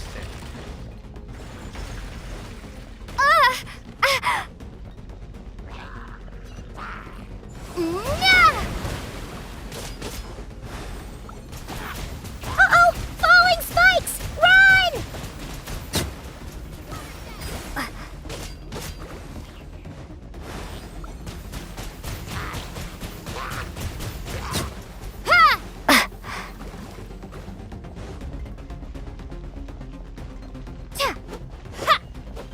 Huh, weird.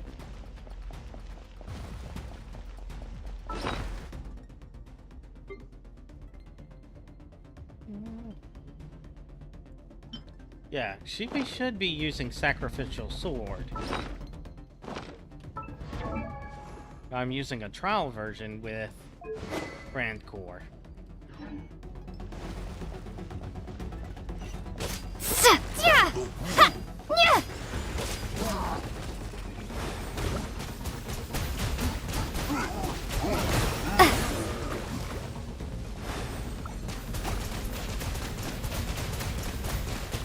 Go! Bombs away!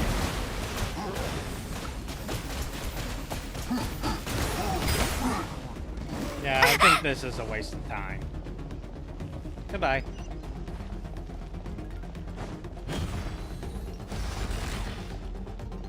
Watch out! Looks like this place is about to collapse!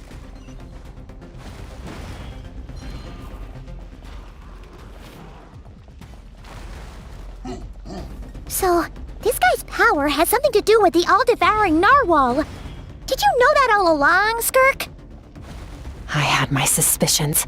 That's why I decided to investigate in the first place. But suspicions only get you so far. I needed to verify it for myself. Alright, out we go. That recording isn't any use.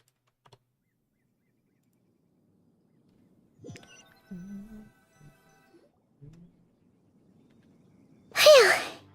Oh, we should be safe here, right? I no longer sense his presence. Can't have followed us out of that abyssal domain. Weaklings like him will find that my power is not so easily controlled. He won't be leaving that place until he's managed to digest it. You seem surprised. I suppose that's fair. You've seen but a fraction of what that whale is capable of. That gaping maw could swallow a planet whole. It's called the all-devouring narwhal for a reason. Devouring is what it does best. It can extract power from anything, dead or alive, as long as it manages to make physical contact. Yeah. When we had our run-in with that thing, Neverlet mentioned that it has an instinct to devour. Your dragon friend recognized the nature of its abilities and used the power of Hydro to protect you. That worked because it was in a satiated state, so it was somewhat less aggressive than usual. It's a different story when it has no more power to feed off of. That's when its true voracious nature kicks in. It could devour everything on the planet in that state, which is why I cast it into that void space. But I hadn't counted on there being anyone left on this planet capable of wielding its power. To me, that says he must have encountered the whale a long time ago. Meaning, he must have known my master. Hearing you say the foul definitely got a reaction. Exactly. It told me everything I needed to know. Hence why I said we both got what we came for. And I believe that brings our transaction to an end. Now that you're whole again, you can get back to your own journey. I'll handle the rest of this situation myself. No way! We can't leave now! Something was stolen from you because of us! We have to help you get it back! This isn't my first taste of failure or losing power. When you fall, you get back up again and become stronger. That's how it is. But what if that monster finds you before you're all better? Music. Plus, how are you gonna get home? It's not like you can just go swoosh and open a door to the abyss again. Not without your full strength. So, sticking with us for the time being doesn't sound so bad, does it? Well, I still am. Fair enough. Then take this. What is it? A bag of Mora. Nothing in this world is free. I know that much. I'll leave the planning to you. Hurry up and decide where to go. We shouldn't linger. We should take Skirk somewhere she can rest. But where? Paimon gets the feeling Skirk wouldn't like being around a lot of people. Oh wait! Baiju said we could rest in the back room of the pharmacy, didn't he? Let's head there! He'll know something about Master. I'm sure of it. Next time, I need to be ready. Fine. It was just a scratch. It'll take time to recover my strength, of course. But adapting to situations like this is nothing new for me.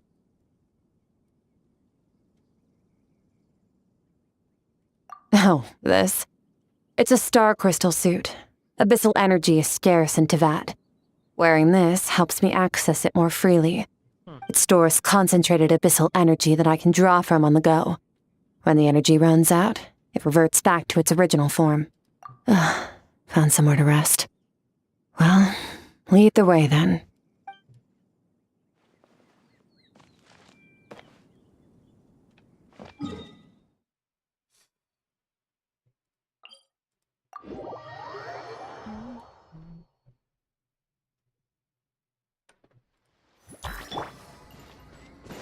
Hurry up, Brassa!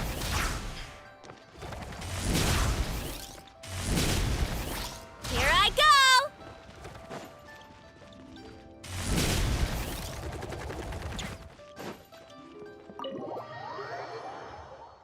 Start a new recording.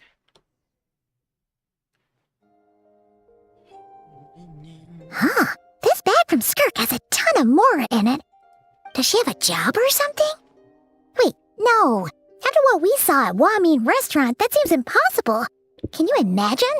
It would go something like... I'll be collecting my paycheck now, boss. Oh, sure thing. Wait, who are you? Have we met? Can't hold a job if you make everyone forget about you. So, what did you do to get all this Mora? Claimed some buried treasure, took care of a few monsters that were causing trouble. Nothing untoward. It's safe to use. Ah! You heard all that? A sonorous voice like yours is hard to miss. I wouldn't be surprised if the sound of it traveled to the nearest mountaintop. Then, did you by chance happen to hear Paimon's little, joke earlier?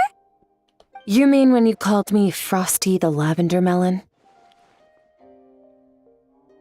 Paimon's whispering needs work. No, sorry. Paimon totally misspoke just now. She didn't say that at all. It was, a Paimon lookalike. Yeah, she's a piece of work, that one. Always impersonating Paimon and giving people weird nicknames. No, Paimon, your ilk are terrible at keeping secrets. Don't even try. Okay, fine. The truth is, Paimon didn't like you all that much at the start, but things are different now. You helped the Traveler in a big way, so what do you say? Friends? Ugh. I noticed there was only one bed. Go ahead and get some rest. Oh, come on, girl. Wait, what about you? I don't get tired, and I don't need rest. I'm going to practice my sword work. That should help me regain some strength. But your shoulder... Hey, don't just leave! Ah, whatever. Let her tire herself out. She'll come back eventually. No, Let's get some sleep, Traveler. That comfy bed is calling, Paimon. She's stubborn. Even if I tried to convince her to take it easy, she won't listen. Amon's right. She'll stop and take a break once she gets tired. I should just get to sleep. Yeah, that's a faint hope.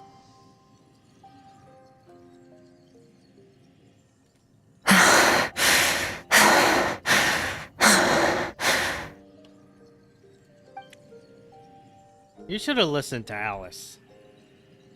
Skirk? Of course she's acting like she didn't get stabbed. Huh. Something's off with her, though.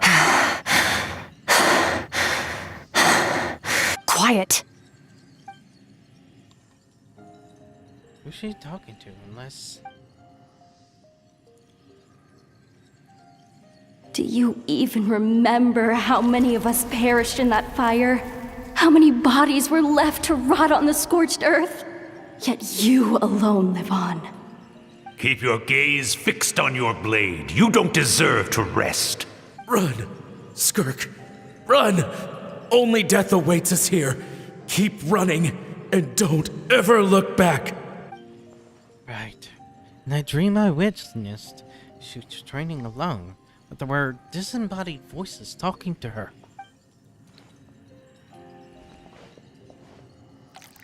One of them mentioned a fire. Wonder what happened. If only she could just talk to us.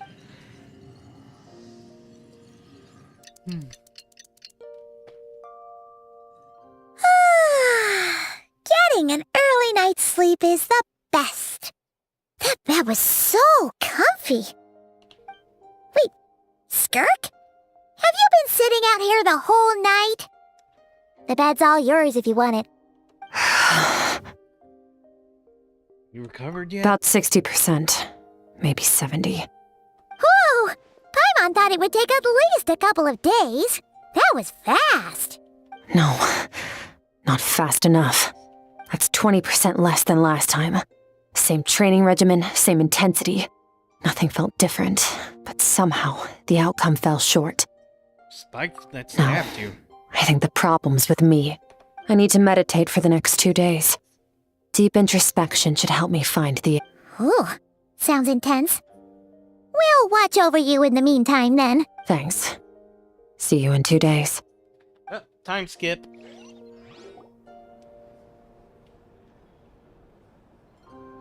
Oh, we're not doing it ourselves?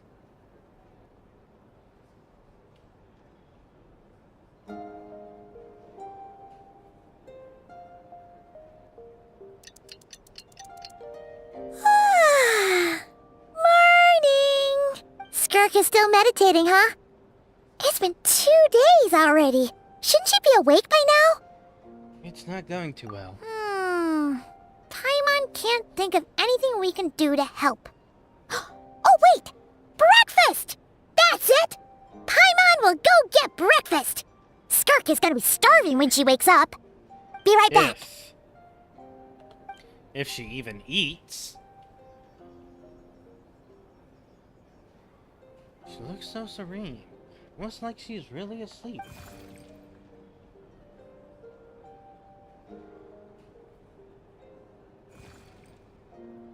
You again? Why didn't we already start using it?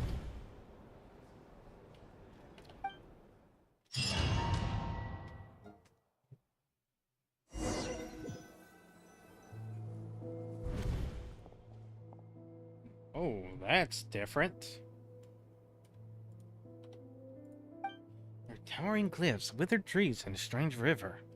From the horizon, it's broken up several times. The waterfall at each breakpoint. The color of water is changing.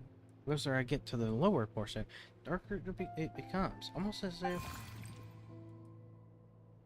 Did you read That's me right. there? This is Skirk's inner world. Think of it as the threshold between the soul and dreams. This isn't your first time here, but what you remember is probably a space covered in darkness. I only managed to illuminate a small portion for you back then. So you can speak. Actually, it's my first time talking to someone like this. I only managed to break free and bring you here because the injury weakened her power. I guess that's why I can speak again, too. Call it fate, if you want. I think that's the word they use in this world for lucky coincidences like this, right? Now, before I take you to her, I gotta ask. You're the first outside visitor to ever come here, so what's your impression of this place? Oh, you noticed. This river represents Skirk's strength. Strength accumulates over time. It is the summation of a person's lived experience. So this river is where all the fragments of Skirk's life should converge into a single stream of memories and emotions, flowing forward as one. But as you can see, this river has been severed numerous times. It's because Skirk doesn't like who she was in the past, and all she sees reflected in the river is a disgraceful shadow of who she was. She cuts through water and rock with the sword of reason, severs her connection with the past, and begins anew. Something.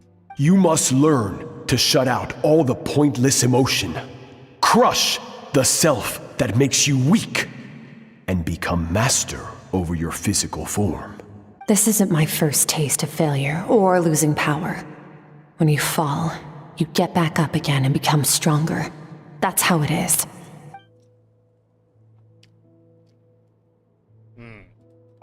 Since then, it's been a constant process of abandoning, refuting, and erasing her past self. I suppose that's the secret to her strength. Such a sad thing to think about. What has she been through, and why does it have to be this way? The answer to one mystery invites another question, I see. Let's follow the river upstream. There among the cliffs, among the memories etched into her heart, lies the truth of it all. Soon, you'll understand everything.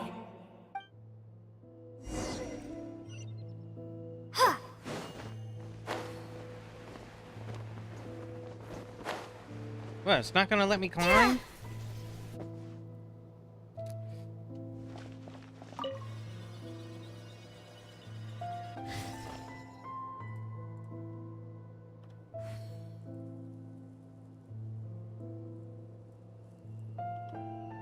There we go.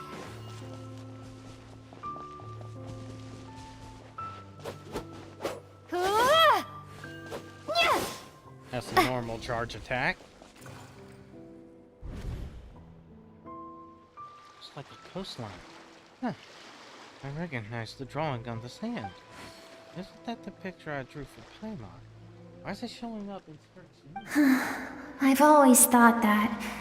Even when falling leaves don't come from the same tree, they can still form bonds of kinship when they meet. Like meteors, you both made a journey through the stars. Both travelers who have landed on a planet that is not your home. Yet, when she first noticed your presence, although she hesitated for a moment, she still chose to walk away, indifferent as ever. If you think about it, it's not surprising. After what happened at the restaurant, it's obvious she prefers to disappear from others' lives. She hasn't seen Child in years, either. Now she's never made a connection with this world of her own volition. What I'm seeing now is a microcosm of her entire life. Seems like you've answered your own question. Skirk sees herself as a trespasser in this world. She's made a conscious choice to avoid altering its path. But the reason for that decision stems from events much earlier on in her life. Let's keep going. It's still a long way to the source of the river.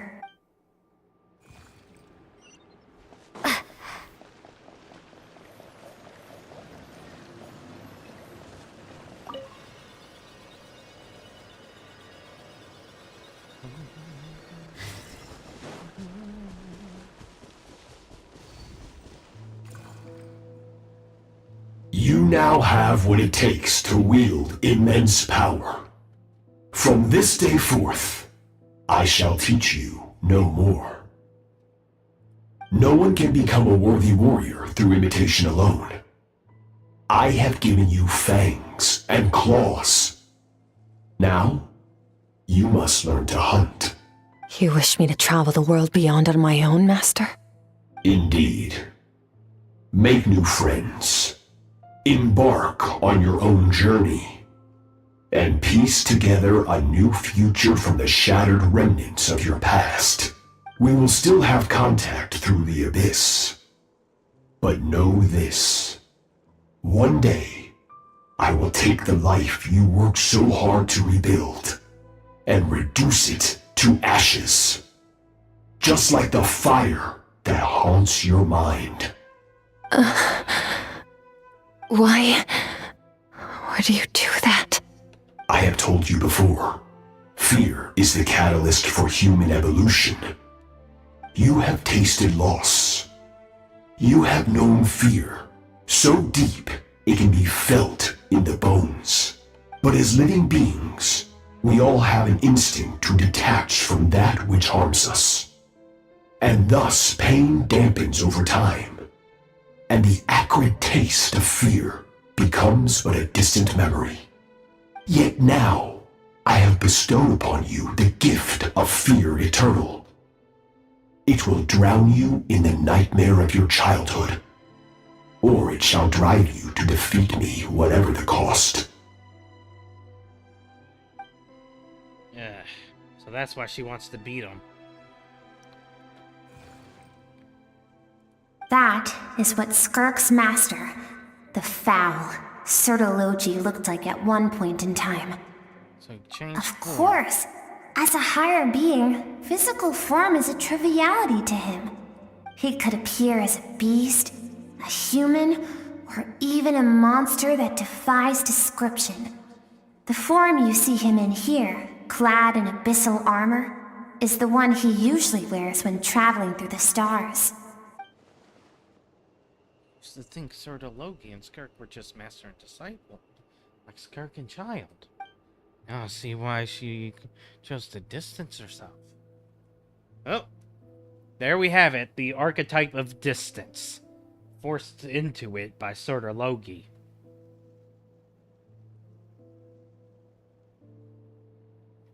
No wonder she chose distance.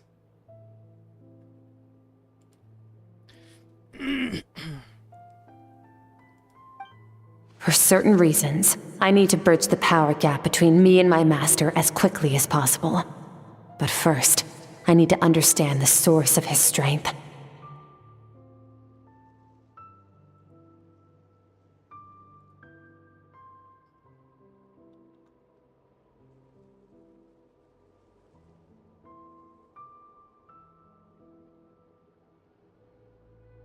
To do that, I need to follow in his footsteps, walk the path he once walked, and somewhere along the way, I'll find out how to defeat him.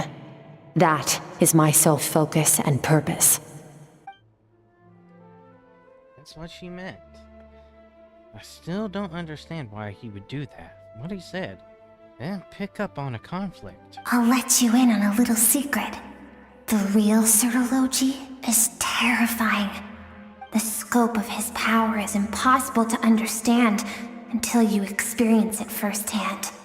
It is absolute. The power to crush all things.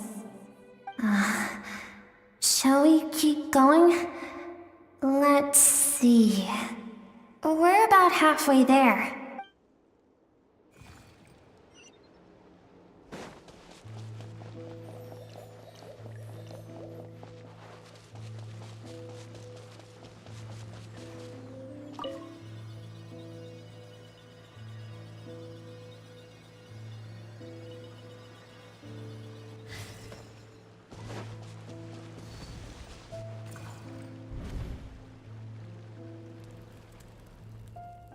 Just Skirk when she was a kid. We've made it quite a ways already. This is Skirk, when she first began training under Sirology. I have set your broken wrist. Tomorrow, you're to train twice as hard. No tears this time. Good. Attempting to garner sympathy through tears is a habit of the weak. A pitiful, useless ploy. Can I ask a question, Master? Why did you save me? I keep thinking, maybe it would be better if I had died. I wouldn't be haunted by that fire all the time. I wouldn't have to go on like this. I saved you because I have a plan for you. It has been too long since I fought a battle that demanded my full strength, and I hunger for it. Every so-called genius and prodigy I have faced has crumbled like sand underfoot. Before me, even fate bends the knee. So, I will teach you everything I know. Train you by whatever means necessary, in the hope that one day, you might surprise me. But I don't want to draw my sword against you, Master. What you want matters little. Among the boundless sea of stars, the cries of the weak are but faint murmurs that disappear into the void. You of all people know that well. Yes, Master. From that day forward, all she knew was grueling training, emptiness, and fatigue. After some time, her talent bloomed, and she gained control over her emotions, like her master. It was not that human emotion disappeared from her heart, but that reason came to dictate all she was allowed to feel. I suppose it was at this point that she became the Skirk you know today. Oh, she saved Skirk from a disaster when she was a child. Never even tried to hide his ulterior motive. I suppose that leaves one final mystery. What really happened? Sirology's final words were cold and cruel, but Skirk's reaction made it seem like it was a truth she knew all too well. I have a feeling it comes back to what happened then. We're nearly there. I almost don't want to reach the end. Well, shall we? This is the final stretch.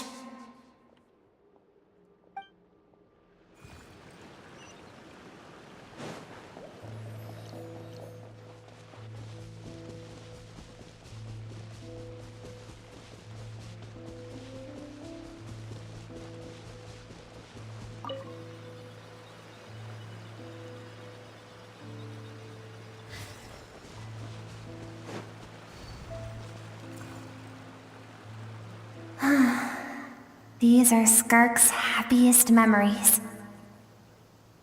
What a simple and carefree time it was. Wisps of clouds dotted the sky. The sun bathed everything in golden light. And when song filled the air, Not even the shyest of flowers could resist swaying along. This is Skirk's homeland.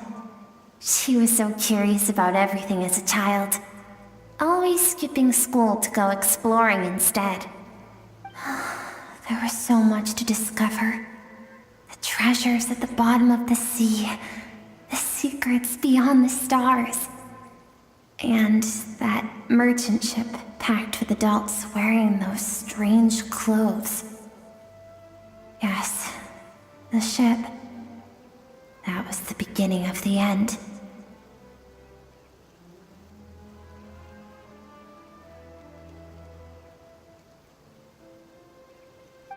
Okay. It was a spaceship. When it arrived, the people that disembarked wore smiles on their faces and spoke of friendship. They claimed to be merchants from a neighboring planet, looking to establish trade. Skirk's parents, her relatives, her neighbors, everyone welcomed the newcomers with open arms and allowed them to explore the planet. To them, the visitors were guests and should be treated with hospitality. Oh boy. No one had any idea of what was to come. Several months later, an army of unknown origin arrived without warning and carried out a ruthless campaign to destroy everything and everyone on the planet. Skirk had skipped school that day, like so many times before, so she was not caught in the immediate wave of destruction. But when she came home that day, only fire and ruin awaited her. What's this on her back? Countless people cried out to her for help. People she knew and loved. Friends and relatives. The little girl who lived next door. The shop owner with the bad leg. The bad-tempered teacher she had made fun of just that morning. Their lives were discarded like worthless trash as the fire consumed one life after another. Skirk was helpless. All she could do was run.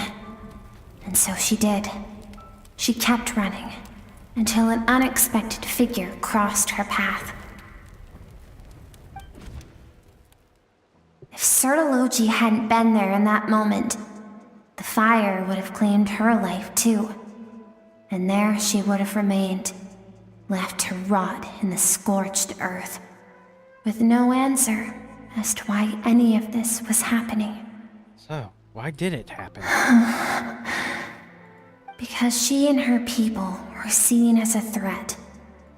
As the initial merchant ship explored the planet, they discovered that it hadn't always had the condition to support life.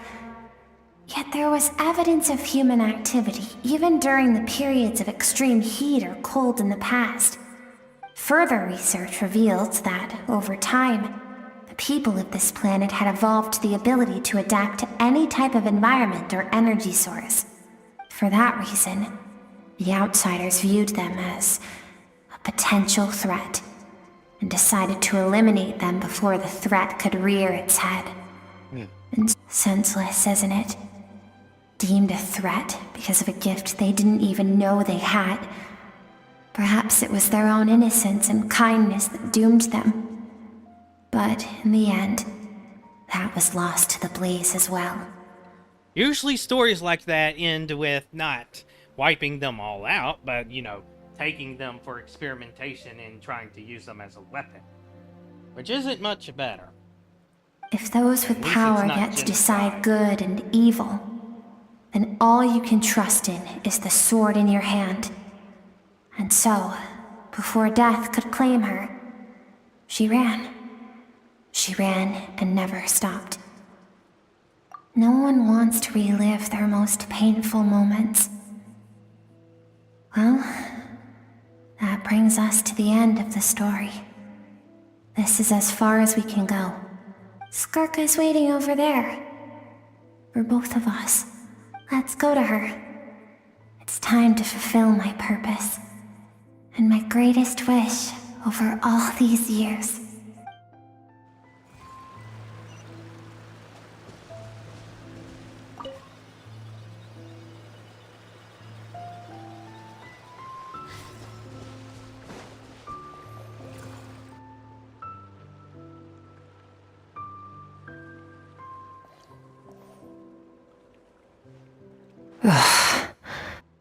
So all this, just so you could bring her here?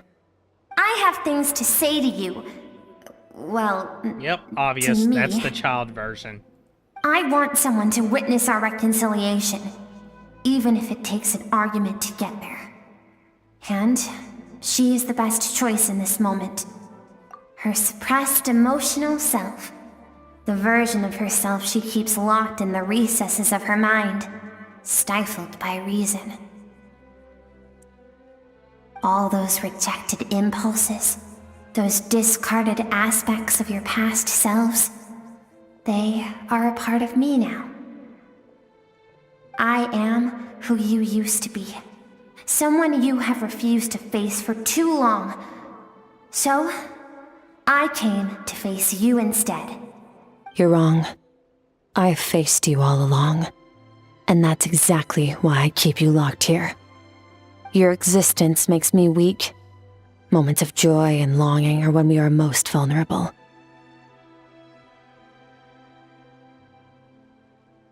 Ooh, hers is the archetype of vulnerability, so that could be fun. Don't forget, it was a penchant for goodness over reason that doomed our homeland in the first place. The vastness of the universe renders everything insignificant. Our feelings most of all. Even so, learning from the mistakes of the past doesn't have to mean erasing everything. Strip yourself of your so-called weaknesses, emotions like kindness and empathy, and what makes you any different from the ruthless soldiers who slaughter our people? That's not a strong argument. The difference is that I'm doing what is right, what is necessary. I allow you to exist, but with limited freedom. That is the greatest kindness I can offer. I have shouldered everything you couldn't carry. I rose above the numbness and emptiness, and it was cold, unfeeling reason that brought me this far. It made me who I am. It made me strong. That is the problem. I want to shoulder those things together.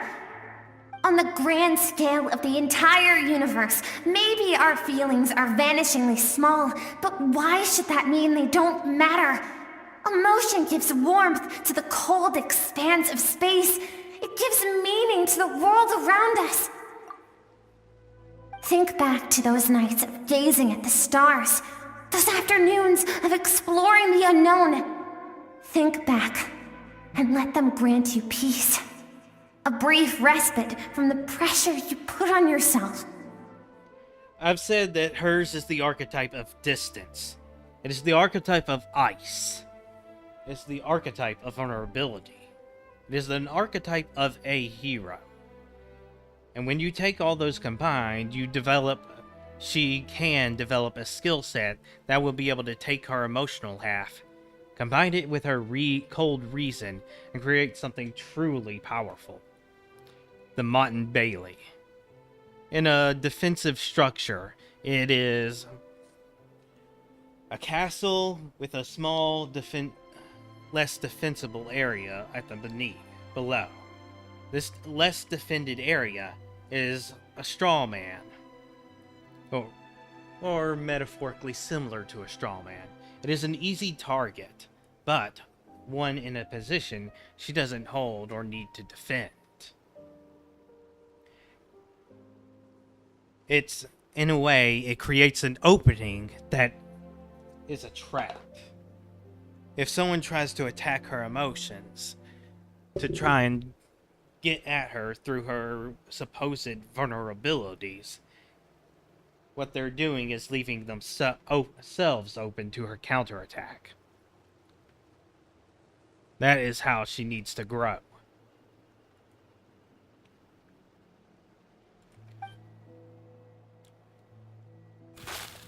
That isn't what we need.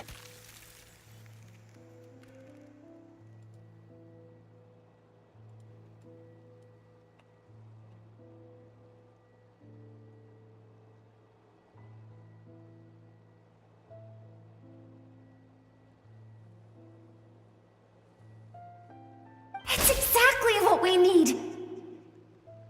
Aren't you curious about why recovering your strength has taken longer than normal this time? Finally, you get to the important part. That is the only answer I came here to find. Then look around. Look at your inner world. You cast aside your dreams and curiosity, and in doing so, you lost your original motivation.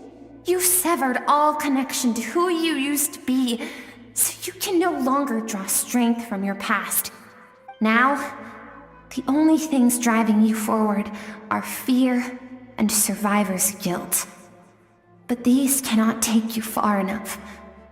And so, this river, the source of your strength, grows more polluted by the day.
And do you think that means I should seek help from a weak little thing like you? Your emotional self isn't weak. The fact that she transcended time and broke free from her constraints to come and face you, that proves it. Thank you for saying that. I knew bringing you here would be the right choice. To be honest, I'm not here to argue with you. This isn't about who's right or wrong. And in fact, I agree that in order to make it through the wake of that tragedy, we had to distance ourselves from the pain through reason over emotion. But what is right at one point in time isn't always right forever. I know you will never forget that fire. I know the fact that you were the sole survivor fills you with guilt. And I know that among the voices that haunt you, mine is there too. Because deep down, you know that you didn't turn out to be the person you wanted to be. All those unfulfilled hopes are like knives to the heart. And I don't want you to hurt anymore. So even if you can't accept me, I hope, at least, that you can let go. I keep thinking, maybe it would be better if I had died. I wouldn't be haunted by that fire all the time. I wouldn't have to go on like this.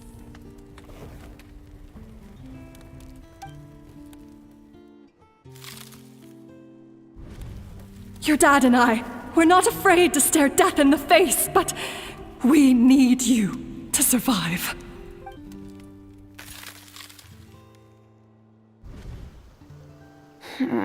I'm sick of being a kid. There's so many amazing things out there, and I'm ready to see them all.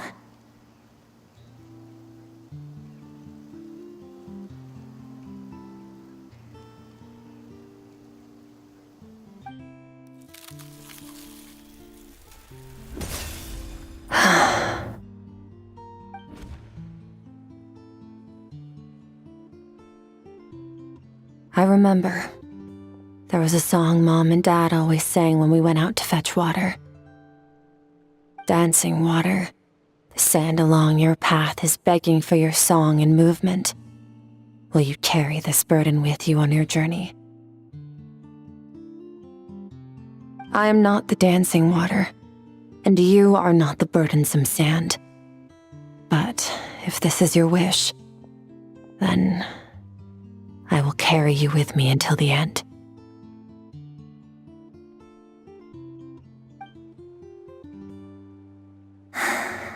Thank you.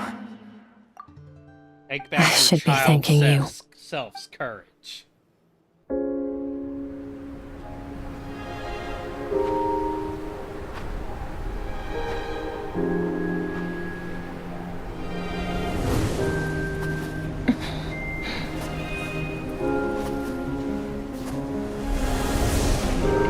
Run, Skirk, run! Remember, leave no one alive! Heed my words, Skirk. Let fear take root in your soul. Did you survive? Why was it only you? Skirk, did you become a positive light in this world?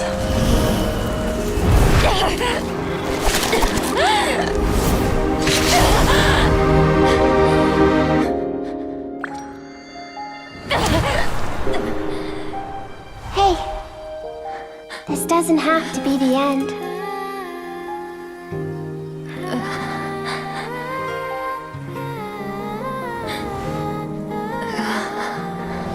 Life is a gift.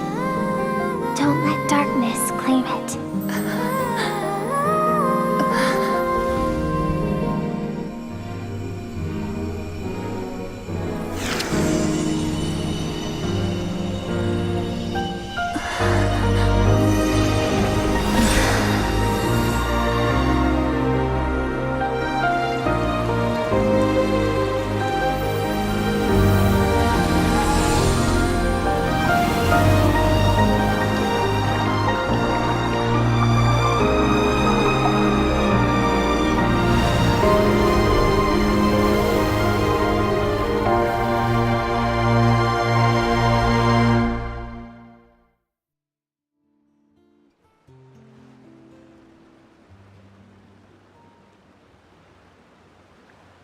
So, you saw my memories then.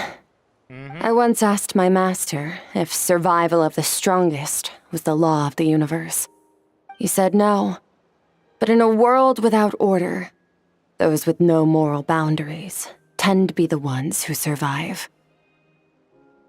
Power is not a substitute. That's why, after hearing his answer, an idea came to mind. An idea that, one day, I would create a new world order. One in which there would never be another tragedy like that fire. One in which power was not the law of the land. But that means I must defeat him. Because my master, Sertologi, is, at the core, a defier of all rules and order. Yeah, sounds like a challenge. Yes, and not just because of the gap in our abilities, but also because I have no reason to see him as an enemy. Although his decision to train me was not made out of kindness, he did everything a master should. He saved my life, taught me the sword and the principles of strength. And for that, I respect him. He intends I to know, fight you. and it's not something I want. But Master never goes back on his word. I have to treat everything he says as a promise. He's no longer into that, but he sends me messages through the abyss every now and then. Most of them are simple greetings, or an answer to one of my questions. Every time I hear from him, my heart skips a beat. And I wonder if this is the moment where he'll finally appear before me and tear down everything I've built to pieces. Looks like the creature at the internal of the narwhal. Maybe that means I do live in eternal fear, just like he said. Yes, I respect him, but I'm also afraid of him. And for that reason, the pursuit of strength consumes every moment of my life. I don't know what Master has planned, but I have to be ready. I'll help. Help me? Why? This isn't your fight. Because if we want to build the world we both want to see, everyone has to be willing to fight for it. If we all do our part, we can make the entire universe a kinder place.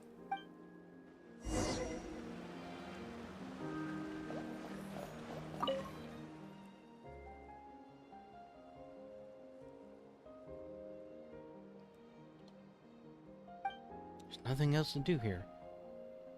Don't leave just yet. It's honestly a lovely place. Okay, now we leave. Wait, hold on. Isn't this basically the same place that we encountered our Sibley after Sumeru? Did they reuse that asset?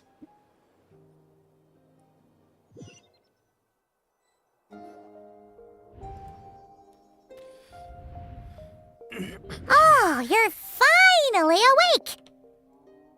Yep.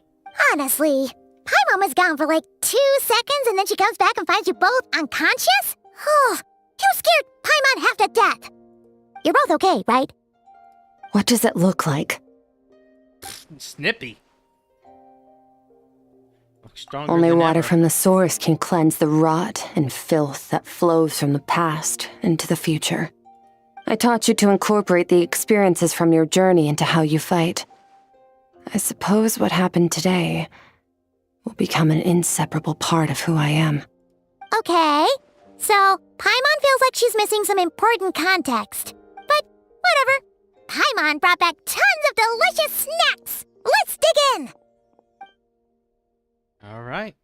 Are we going to fight that monster, All or right. is she going to do it herself? It's about time we finished what we started. We're gonna deal with this thief for good, right? Let's show him what we got. This time, I'm not going to tell you to hold back. But having digested even more power in the meantime, he's going to be tougher than before. The good news is, we have no reason to pull our punches this time. So, let's go. Same place as last time.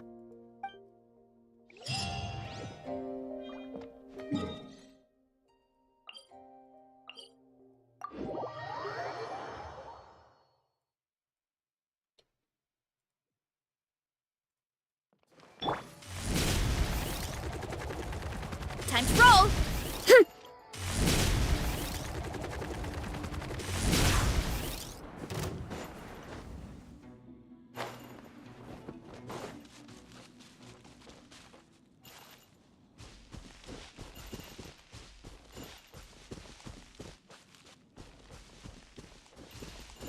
That is actually kind of cool.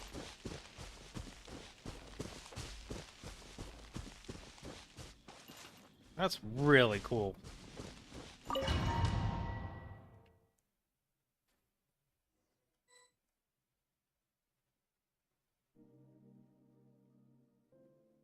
The fog is gone!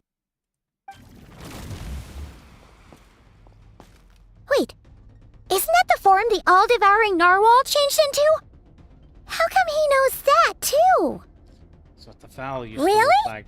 So, you're telling Paimon that giant whale and this guy So I can got both that turn prediction into the right. fowl? How does that work? It's a subconscious instinct. Any intelligent being who longs for his level of strength is bound to mimic his appearance. It's a natural response after encountering someone as powerful as Master. To them, he represents ultimate power. We know the person before us has encountered Master, and we know he stole a portion of my power. So it's not surprising that he would assume this form. Okay. Oh, the closer Paimon looks, the more intimidating it gets. Nervalette isn't here this time, so it's up to us. He won't have the nerve to steal again after we're done with him. Let's teach this guy a lesson.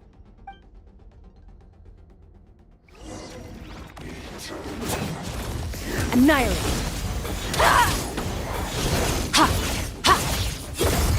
Water jet! Wipe out!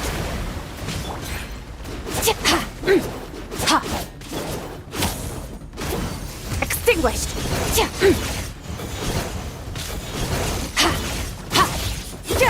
Power.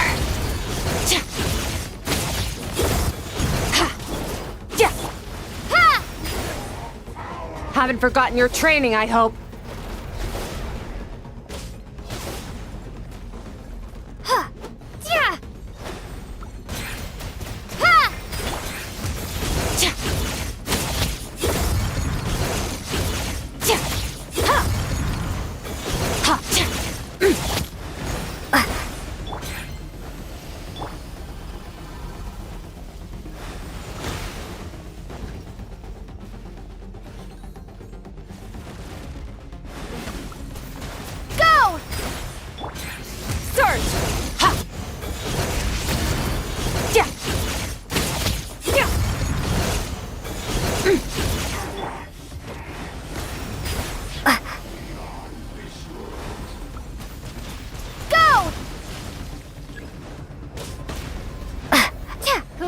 I like how they tied in the training arc for this.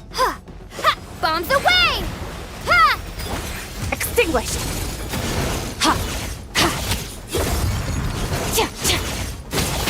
Go!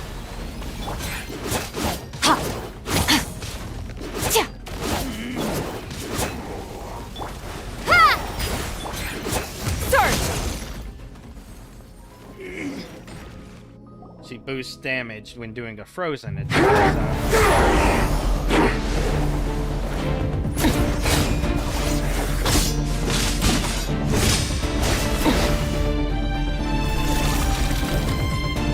This again. Watch out!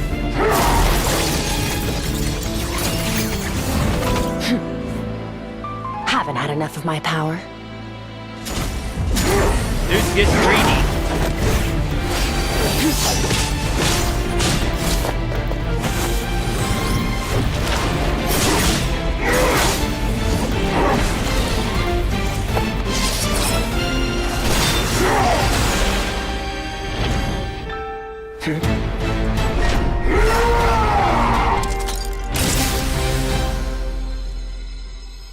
Well then, let's see how much more of this power you can handle. Oh shit.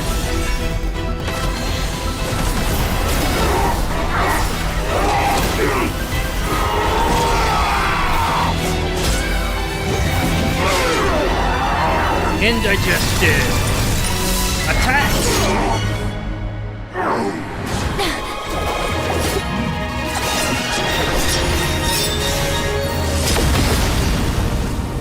Alright, that was cool.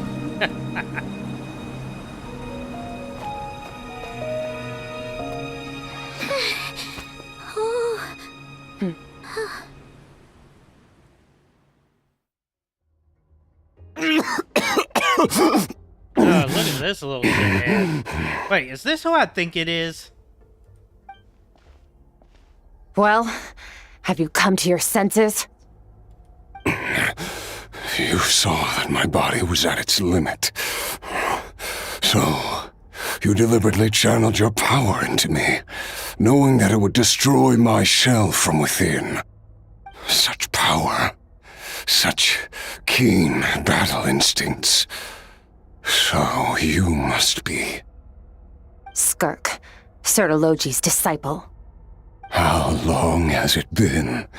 How long has he been away from Tevat? Hundreds of years. Hundreds? Sorry, it's a lot to take in. I should introduce myself. I am Skofnungar, a friend of your master and one of his followers. This is the first time I've heard your name, Skirk. But hundreds of years ago, I knew you existed. And I knew you would come here. Hundreds of years ago? Sounds like you and Master have quite the history. Care to tell us about it? Of course. Might as well take advantage of a clear head while I can.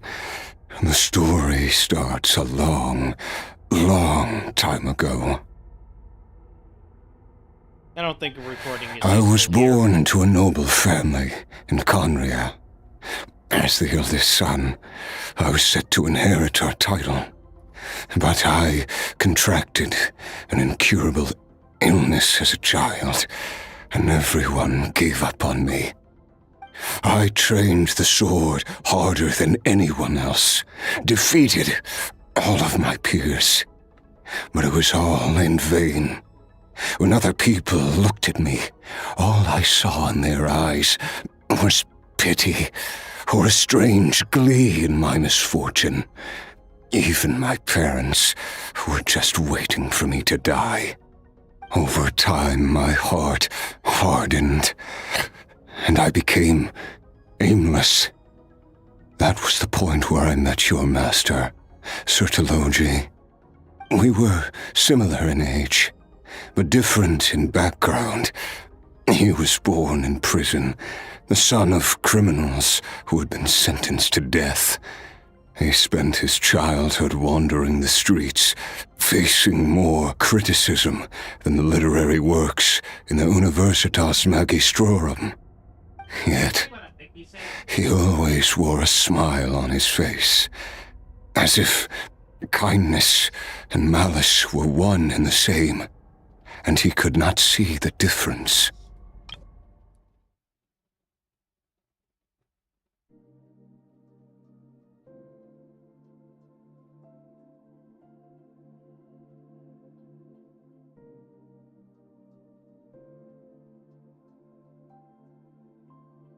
We were similar in age, but different in background. Oh. He was born in prison, the son of criminals who had been sentenced to death. He spent his... I still remember what he said to me when we first met. You need to fight to survive. Even if it's a losing battle, it should light a fire under you. How can you sit back like this and go down without a fight? I thought he said crimnos, not criminals. That does sound like something he would say.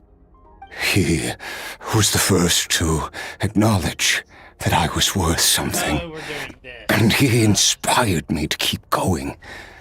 When we sparred together, it was the first time I'd actually felt the thrill of combat. When I was 10, he stole forbidden research materials and managed to cure my illness. It was like there was nothing in this world he couldn't accomplish. When it came to the human form, he was always intent on pushing the boundaries of possibility. But somewhere along the way, I fell behind. My talents were nothing compared to his, and at some point, I realized he had pulled so far ahead, I was too embarrassed to even ask him to spar. After his grand endeavor was successful, he sought me out and said to me, "This planet no longer holds anything of interest to me, so I'm leaving. But first, I have an offer. I can use a power I have just refined to break the curse of immortality for you. Your death was once what we worked so hard to prevent. But the immortality you now face is a different kind of pain altogether." I'll pass. Immortality doesn't sound so bad to me. Since I can't die, it means I have an infinite amount of time to get stronger.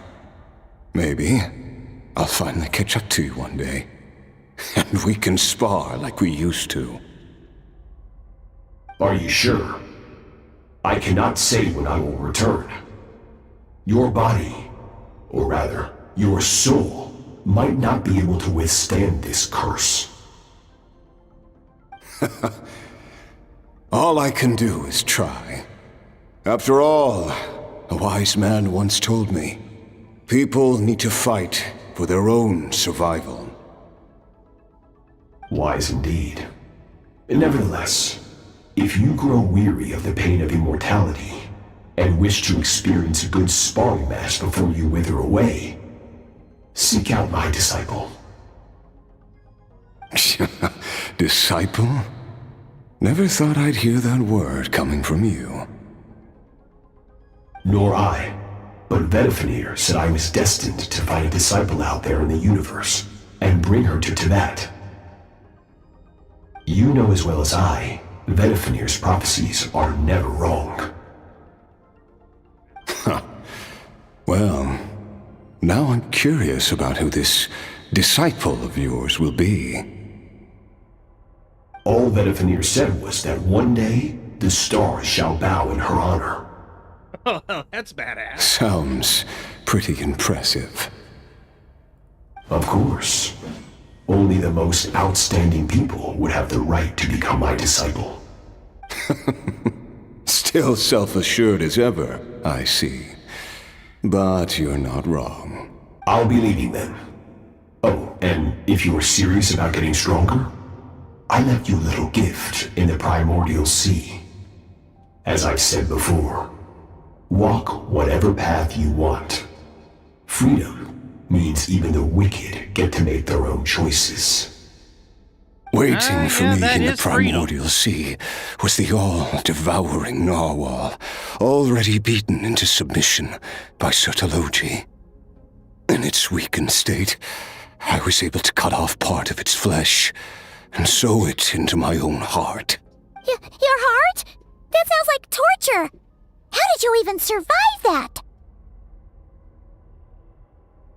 Are you serious? He's immortal, dumbass. Because, of course, I bear the curse of immortality. So, you used the curse to turn yourself into a vessel for power. Even with that whale's ability, devouring power like that is not something the human body can withstand. With your body and soul constantly at the breaking point, it was the curse of immortality that sustained you. But that is not the path to strength. You have to pour your heart into it, work for it, dream of it. Instead, you stole something that didn't belong to you, and it backfired. You're right. I should have known better, but I had already pushed myself to my limits, and he was still miles ahead of me. So I had to take a leap of faith. I miss your master. I miss the days when we were all together, troublemakers without a home. I don't regret the choice I made. But if you'll allow it, I do want to apologize. To both of you. After the beating we just gave you, I think we can call it even. You're an interesting one as well. Sertologi's disciple. That's a lot to live up to. It can't have been an easy experience. I know what he's like. He rules with an iron fist, using despair and fear to force you to catch up to him, all the while standing ever out of reach. We're like mountain climbers in the dark, never knowing how much higher we have to climb, or when we will see the sun again. True. But I made up my mind long ago. No matter how dark it gets, I will not give in to despair. I will overcome it.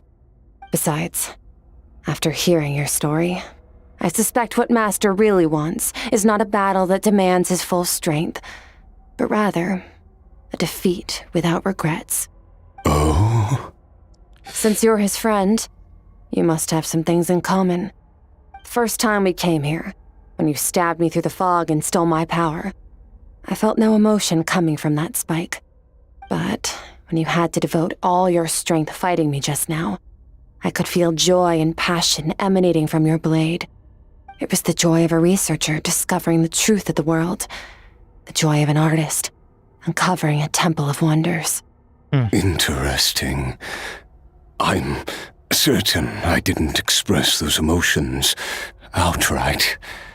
Yet you were able to read them from my blade, like a glimpse into my inner world. You're right. That battle brought me an unbridled sense of joy, and my defeat brings me no regret whatsoever. Exactly. I think Master also craves a battle like that. One where his opponent forces him to use all his strength, unlock the extent of his potential, and transcend his own limits. A battle to end all battles. After which, all can come to an end, including, perhaps, his life. For that very reason, good and evil are meaningless to him. He has one purpose, one goal: to complete himself. It's one of the secrets to his strength. Perhaps you're right. Perhaps that is his call. What a battle that would be. Oh, to witness such a... Ooh, you don't feel good, do you? Are you okay? Too many different kinds of power are surging through my body. The curse of immortality allows it all to coexist, but it does not remove the pain. I won't be able to hold on to my sanity for much longer. What a shame. I would have loved to witness that battle. Sir Delogi once offered to free me from this curse. Now, I must ask that of you, Skirk. Can you release me from the pain? I can, but not through death, if that's what you were hoping for. It's not a suitable punishment for your crime. As an alternative, I can take your consciousness, along with all the power you've consumed, and smash it to pieces. The impurities will dissipate, and under the curse of immortality, your mind and body will regenerate. When that process is complete, you will be back to who you were before, no longer tortured by powers you can't control. But it will be a time-consuming and painful process. The decision is yours to make. I accept. And who knows? Perhaps I'll wake up in time to witness your great battle with Sir Delogi. I have faith that you'll be able to stand against him one day. Though I know it'll be a long and arduous road. If we are climbers in the dark, it appears the dawn has finally broken for me. But your ascent continues. At least, it looks like you are not alone on your journey. I will reach the top of this mountain, no matter what it takes. And you, Skofnunger, will be my witness at the end of all things. Whew, that's finally over. Let's get out of here. Huh, at least we don't have to make a mad dash for the exit like last time.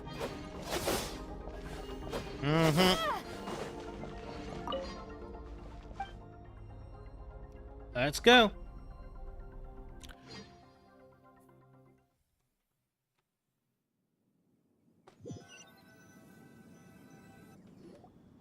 We did it! Ah, it's only been a few days, but it feels like forever. Once again, we've proved there's nothing we can't overcome. We're just that awesome. Didn't even break a Wow, you sound even more confident than usual. Guess you really have become stronger. Today sure went by fast. It's night already. Oh wait, that reminds Paimon. The stars you mentioned, the ones that died out, are they back now? Yes. The power Skofnunger stole has been returned. So, the stars have regained their light. Great! Huh, it's crazy that you even noticed their light was gone. There are so many stars in the sky. If a few disappeared, Paimon definitely wouldn't be able to tell. I suppose it's because I have gazed upon this sky for centuries. The false stars, hanging in the meticulously planned sky, glittering with rotten light. It's not real. And yet, It is for that very reason that I can look upon it and enjoy the momentary peace it brings. I'd like to see what's Even the most beautiful of bubbles has to burst. We will return to the real universe one day, whether of our own volition or not. Time marches ever forward. Even the innocent and naive will taste life's bitterness. Yet through hardship, we grow until we learn to seize the sands of time for ourselves and uncover our true strength. Though we gaze upon a false sky, its vastness and majesty is palpable. One can only wonder, what is it going to take for kindness to reign supreme in the vast expanse of the universe? Ugh, this is all going over Paimon's head. But if she knows one thing, it's that the traveler always finds a way. Ever since we met, she has filled Paimon's days with happiness. No matter how tough things get, she always finds a way to make it better. If it's too big a job for one person, then we'll do it with two. And if two's still not enough, then three. We've met so many amazing friends and accomplished so many amazing things. As long as we don't give up, we can make any wish come true. I suppose when it comes to you, anything is possible. Well, I should be going. Now that my power is no longer isolated from my emotions, I need more practice to get used to it. When will we meet again? I suppose fate will decide. Maybe we'll bump into each other on the street. Or maybe we'll reunite on a different planet entirely. Regardless, reunions and partings are but passing moments. More than anything, I hope that, at the end of this journey, wherever it takes us, we stand in a world reborn. One without war, pain, or forced partings. One where new life can bloom, even where there was once nothing but scorched earth. For this, we must all work to become stronger. Goodbye, traveler. Remember your training. Make sure to put it to use. Bye!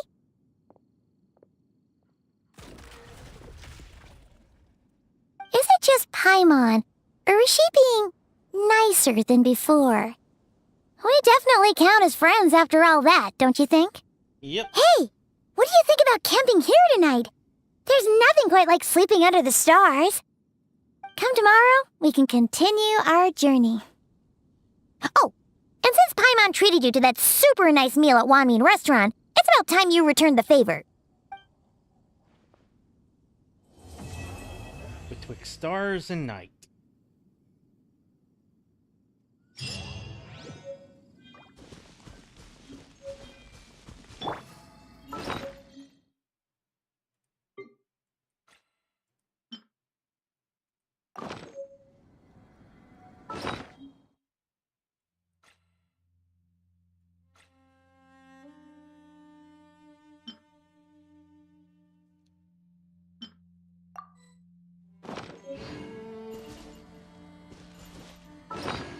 What else do I've got? Huh, when did I get that? Oh well, let's check out some anecdotes.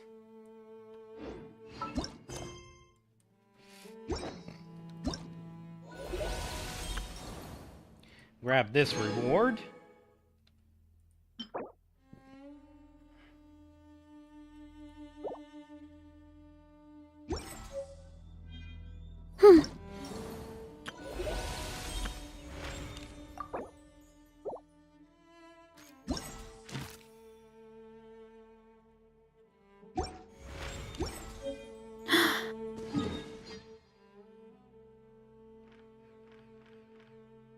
Alright, when you zoom out enough, you can just see the anecdotes and teleports.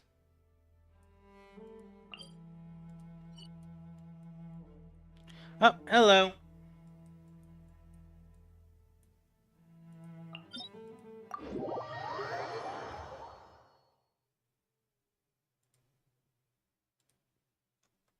Hey, Sage Bennett. Oh, I'm doing pretty good. Hurry up, Brassa! just finished Skirk's story quest and identified her personality archetype. Poof! It's justice o'clock!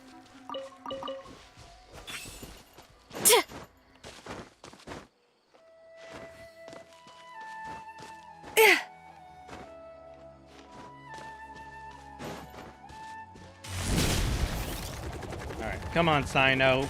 Got any puns for me? Oh, thank you very much. Oh, it's Tainari, too. Tainari probably doesn't have his voice actor. I promised Cole some rich mushroom soup tonight. Sino, what are you looking at? Interested in trying this shroom? No, but I am pondering a related question. I discovered this game over a year ago.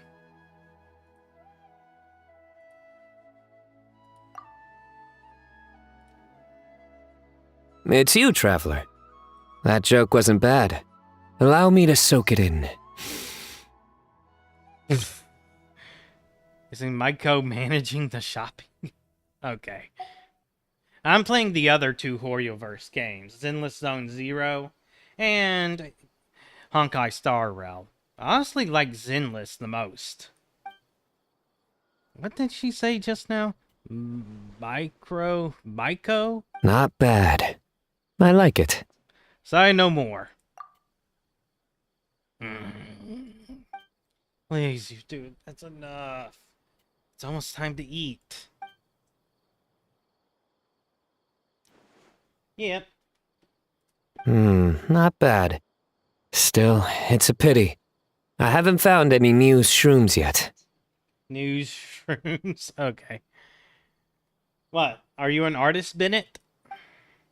New shrooms. That's one I've never heard.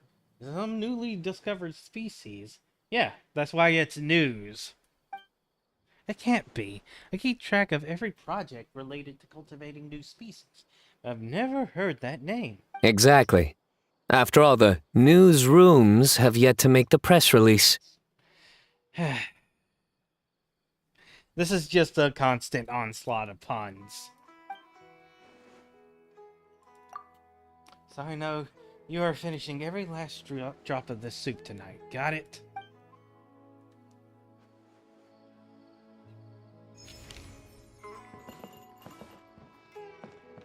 Honest feedback. You know what? Honestly, I think I will do that.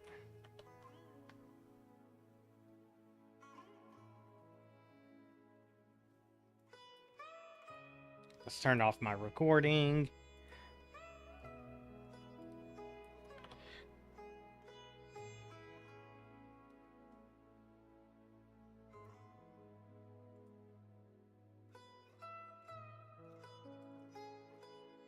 Let's see if I can make that work.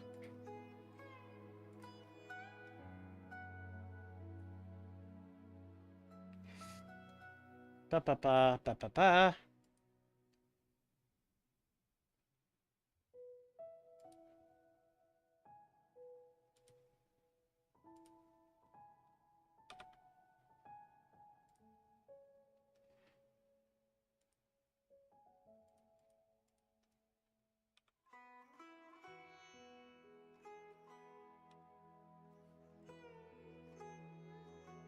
Okay, Foster Bannett. I should have sent you a request. Meanwhile, I'm gonna check Kirara out.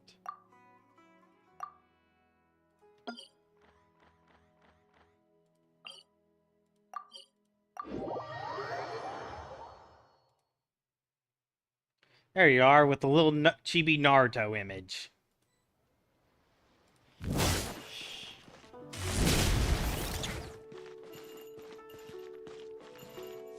Oh, it's Kirara and Zhongli.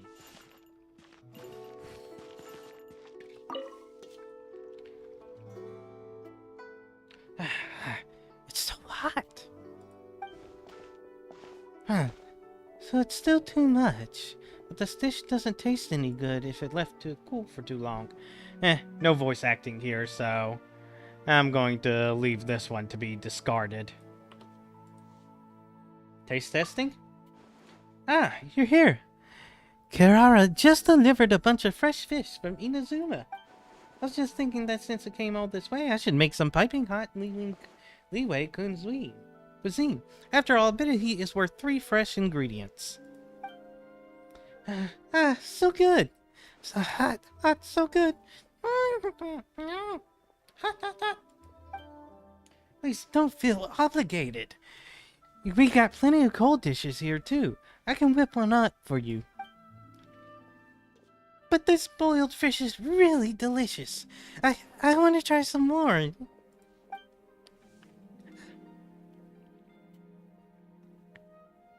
Okay, you can text me. We've already got it connected. We're all good. Still too spicy. She's got a cat's tongue after all. Take it easy. Here, quick, put this rice ball in your mouth. Dad says it helps with the spiciness. A bit better. Let me think. What are some good choices for cold dishes? Oh, this onigiri is great too. Just as delicious as Granny's. Sweet and sour. That's a given. I've added steamed potatoes and sweet flowers as well as dried plums and berries. Why did you eat it all already? Dunk, it's on fire! Hot, hot, hot, hot, hot, hot. Oh, okay. Wow. Just full-on anime cartoon fire breathing.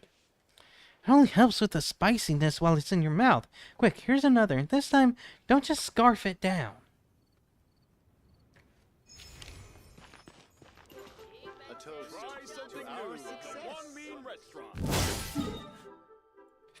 Yep, that anecdote's done.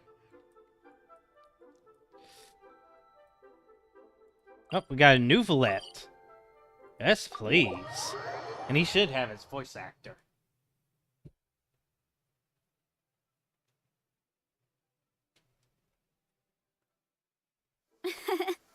I bet the crops back in the orchard are loving this weather. Guess the Saurians won't have to water them today. Are you crying?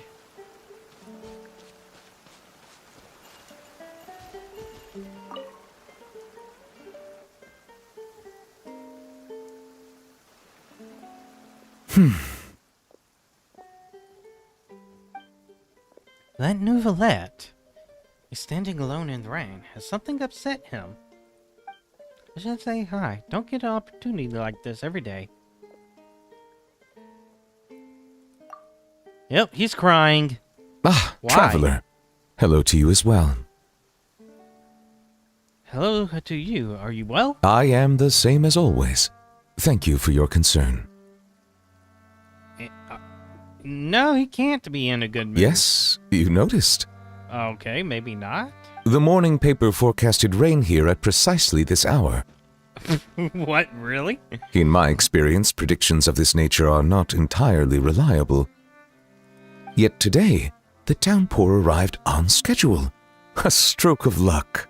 Oh, so it was actually a natural rain. Thank you. Though I do realize that standing in the rain is only my personal predilection, and that most would find it odd. Well, you are the Hydro Dragon. Are you certain you wish to stand here with me while it pours unceasingly? It's fine. I see. What's up? Yes, I recently overheard a few Melazines complaining that the weather seemed to be conspiring against them. For instance, whenever they carry an umbrella with them, hardly a single cloud shows itself. Yet when they gamble on sunshine, a downpour awaits. Naturally, I know that there is no causal relationship at work, having personally tested the theory. And, well, put simply, it didn't hold water. Heh, pun. Much better than Sinos. Yet the fact you brought this up now makes me wonder. Perhaps today's rain arrived thanks to you. I don't use Instagram, so no good there. You jest, I presume. I'd feared this squall might have soured your plans, but I'm glad it doesn't seem to have dampened the mood. Chance to stop and reflect is also an experience to be treasured. So it is. One's thoughts drift easily while standing alone in the rain. For instance, I am currently pondering how the raindrops that descend from the skies and the bubbles of air that rise from the depths broadly fall under the same category of phenomenon. Do they not? Oh, you're thinking Well, big. a passable joke, yes? It's kind of profound. Very well. Your feedback has been noted. I am glad to have received your acknowledgement. Yeah, it's definitely sounded more profound than humorous. I am glad to have received. Alright, nothing I can use for or want to save for my research. Ah!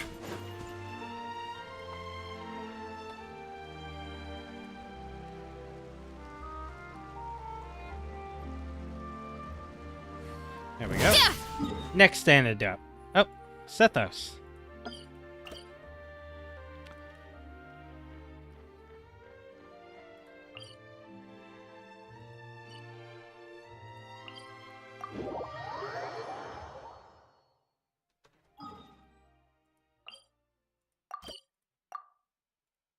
Wait, I thought that was Sethos. That's Dea.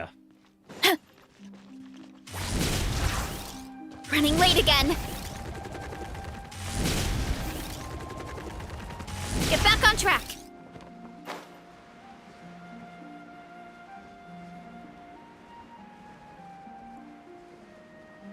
Pretty sure she doesn't have her voice actress. Okay, let's get one more clip. Yeah, those moves are perfect. Ah, small world. Actually, I was brought on as a bodyguard for a Fontaine ship. We docked at Rome Maritime Harbor 2 days ago, and it will be a while before we depart. So I figure I'll do some city sightseeing. Heard merchants raving about the Clockwork Mecca. Gotta say, they weren't kidding. The craftsmanship's exquisite. Those dance moves. That's what I call elegance. I was just thinking, they'd be perfect for a human dancer, too. Kinda. This is for my Lady Dunyazard and Nilu, though. They're working on some new choreography I haven't seen. I've been asking around for ideas. I was just thinking I'd record these dancers and have them view the clips. Who knows? It might spark some ideas. Still, that tall one. His moves seem to require some power to pull off. Not only does he have to spin his partner around at high speed, he also needs to lift her up. It's going to take some strength. Between my lady and Nilu, who's going to do that? What if you took the role? Oh, no. I can muddle my way through some simple steps, but a routine? Not my thing. Last time Dunyazard dragged me onto the dance floor, the beat ran circles around me. I kept stepping on her dress, and we both tripped. We nearly tripped. During the break, she changed into a short skirt and had me follow her lead. Dancing with her? Of course I liked it, but I'm just not cut out to be a dancer, no matter how you slice it. So, if she wants to practice dance like this, I'll have to just grit my teeth and take the lead. Guess I'll have Dunyazard dig out the old skirt once I get back. Looks like I'll finally see some use.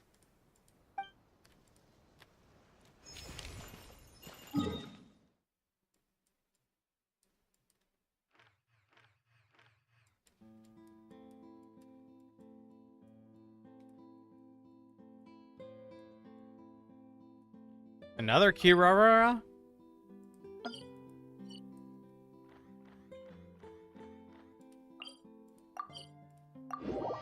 Kirara.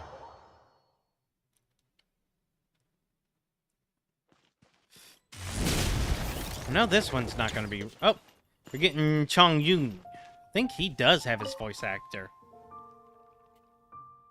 Ah, I'm stuffed. And this time my tug was safe from being burned. Thanks, Chung Yoon. Nope.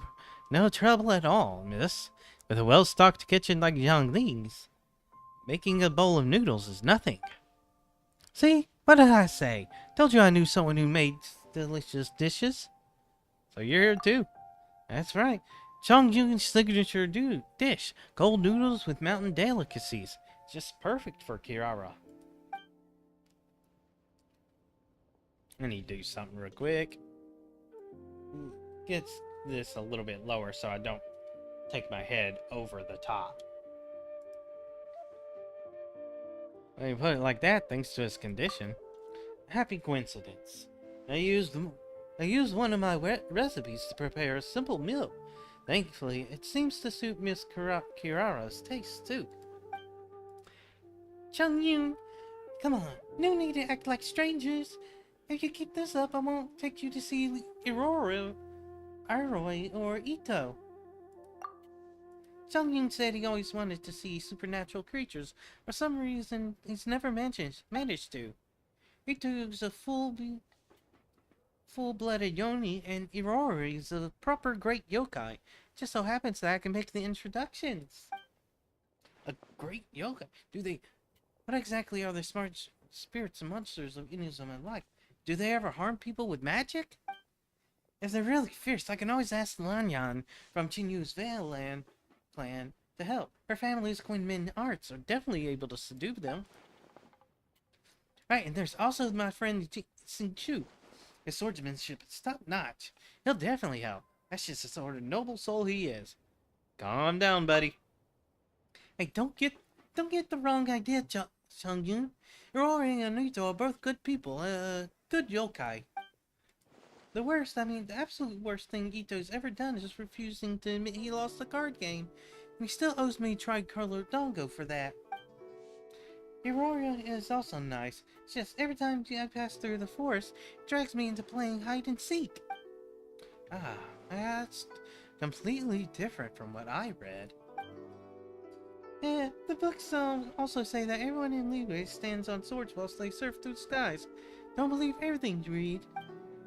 That settles it. They're taking the boat with me in a few days. I'll take you to see them. And my granny, too. Very well. I'll start getting ready now. Right, I'll need to bring my yokai booklet, too.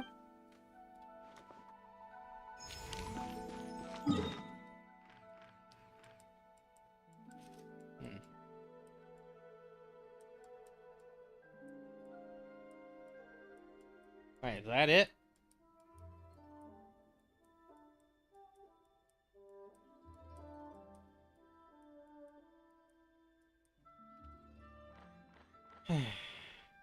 Gonna take a few days to get those done. Oh well. Looks like there's going to be maybe 20? At least. Hopefully.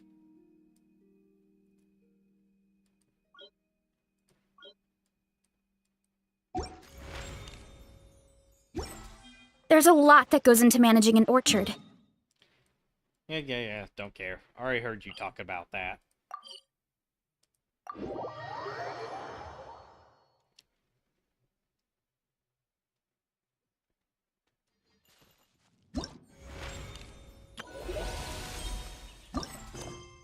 Let's check this out. And of course it's in here because it includes Sethos as a character reward. Actually, let's find out if exiting the game and starting it back up will get me more anecdotes I can do.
First, look for anecdotes.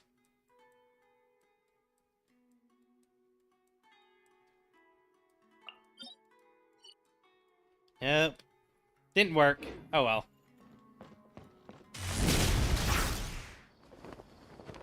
Regular researchers. Kapow! Woo! Yeah, they're just chit-chatting.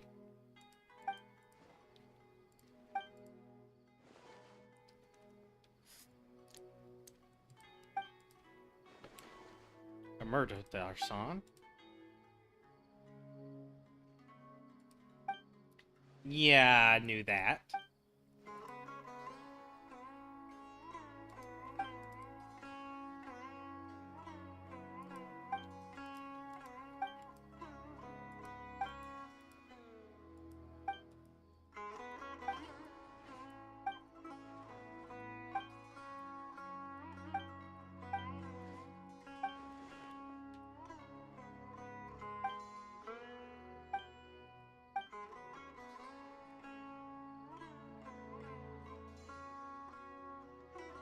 Sorry, we're only interested in watching. What's that? Make it sound like we're a couple passing weirdos. Oh, that's Paimon complaining about what I said. Perhaps we should hear them out before deciding. Paimon wants to learn more about the the project.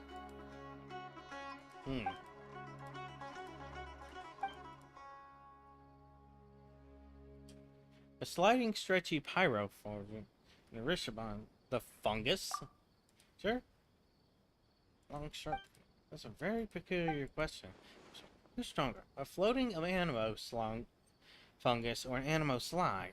Who are the better fighters? Eremites or Natlan's Saurian warriors? What about Kairaki? Those are sort of questions that children always ask when you teach them. The minds love asking those sorts of questions, but childlike curiosity is the foundation of learning. They want to know, that's why they're doing all this. They're Darwish. Cannot simply let children freely interact with real-world fungi, eremites, and such. What do you say? Spare some time, take part in this, you'll be helping our research. Alright. This seems like another one of those mini-games.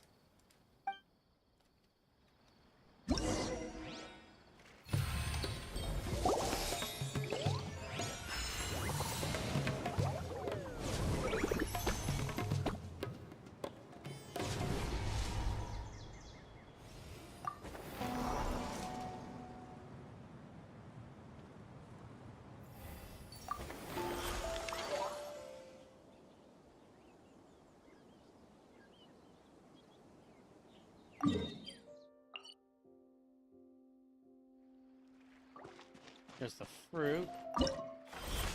This must be the mini game.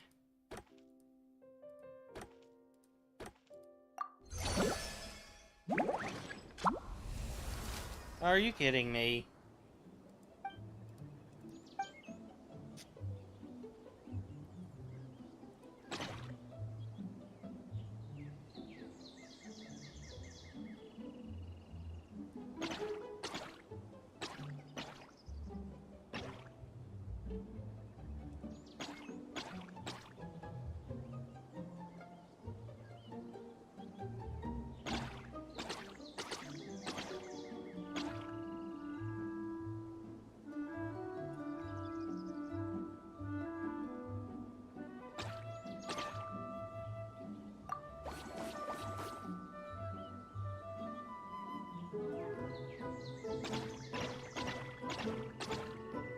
Okay.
really not giving me a lot of the yellow ones to work with.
This is actually hard.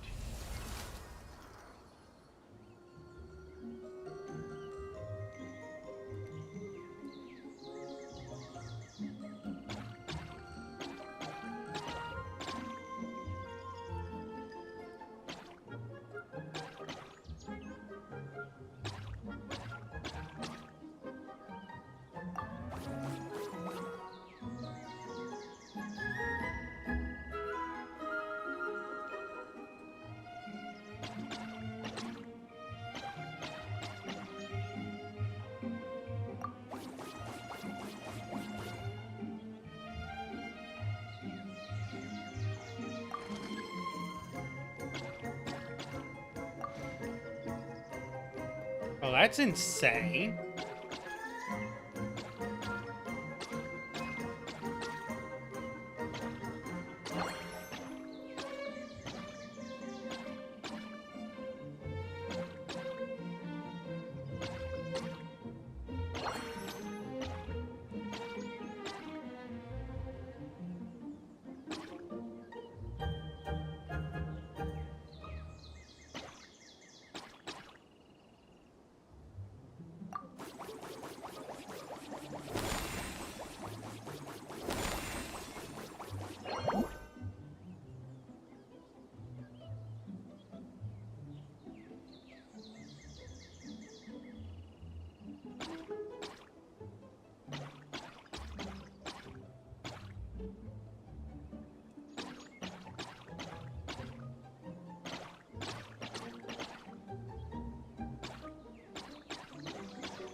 Is this even possible?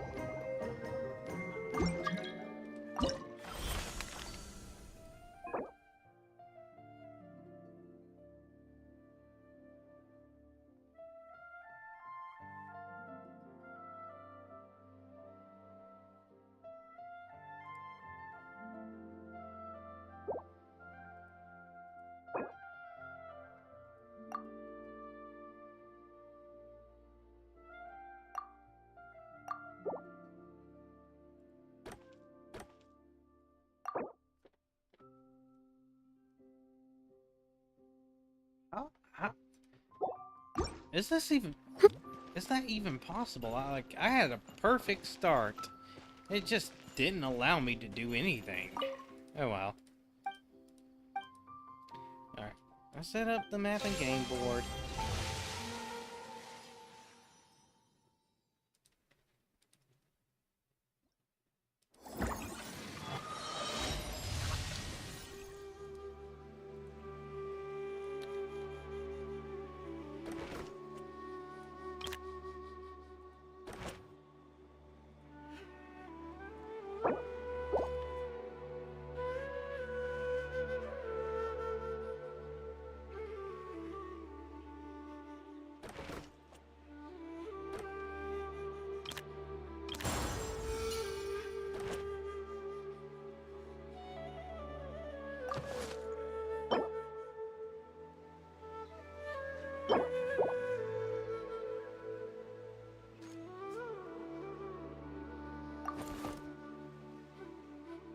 It's a tactical RPG. I don't like those.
Strength is one of those things where you gotta use it or lose.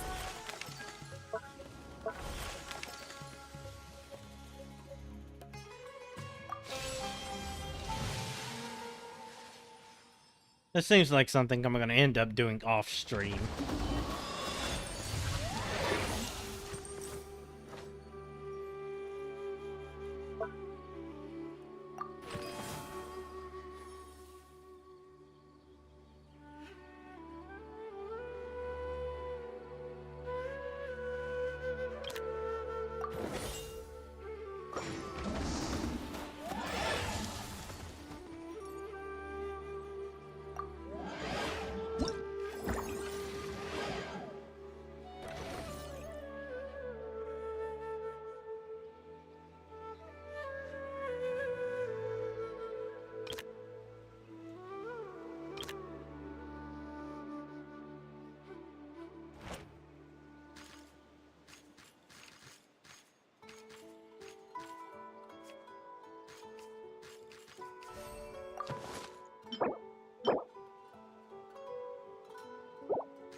Yep, there we go.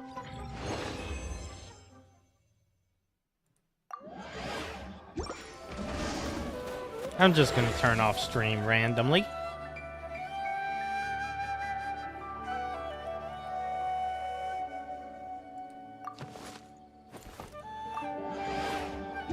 Do I keep my last companions?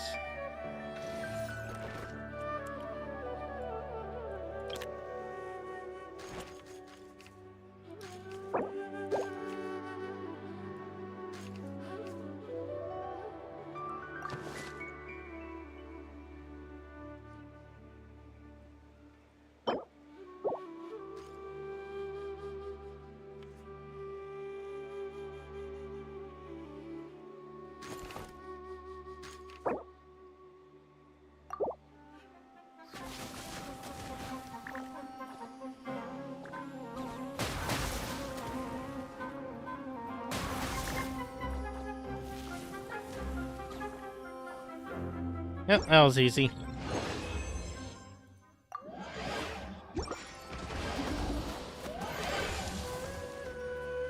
Go.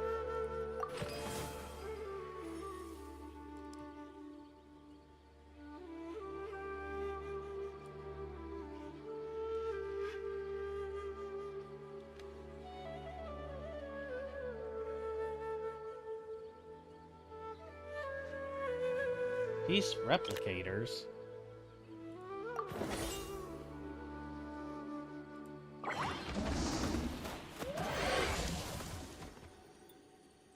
Deadly skirmish.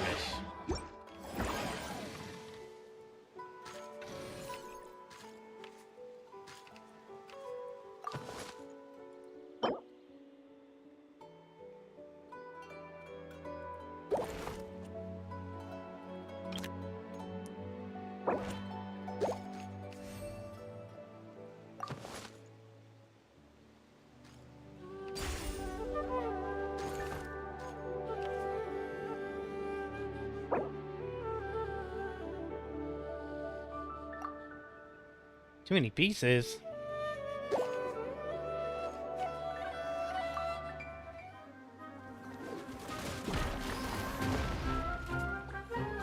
Dude got absolutely evaporated. But I get the 5 bonus if I can't have 5 use characters.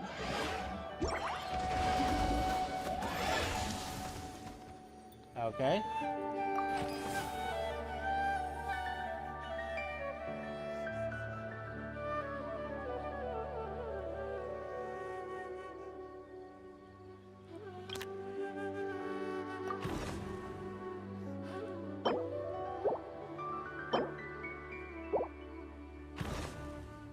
Nope. He failed. Oh well.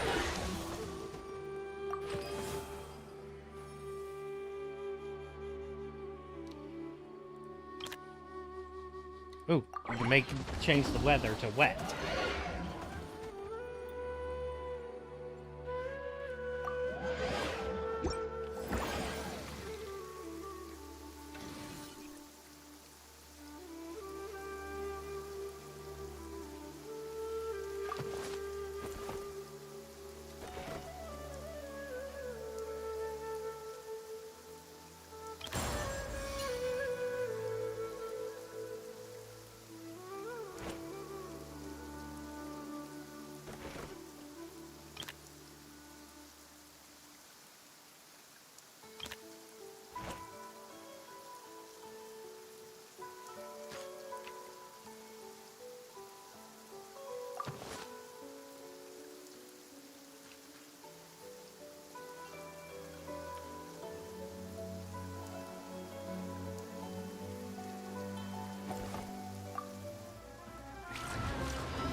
Oh, that hurt them.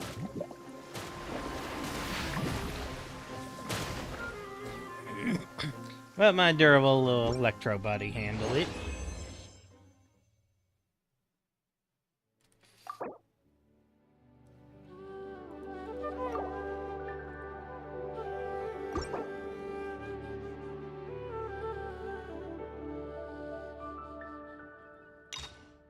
I'll take the random reward.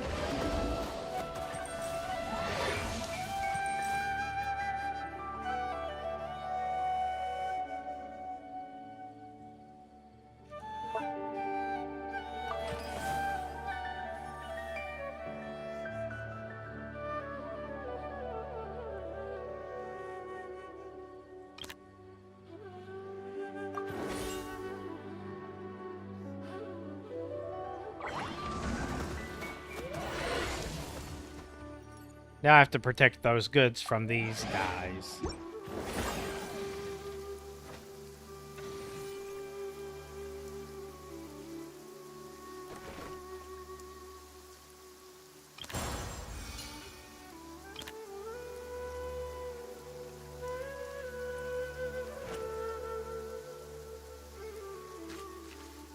You can distract him.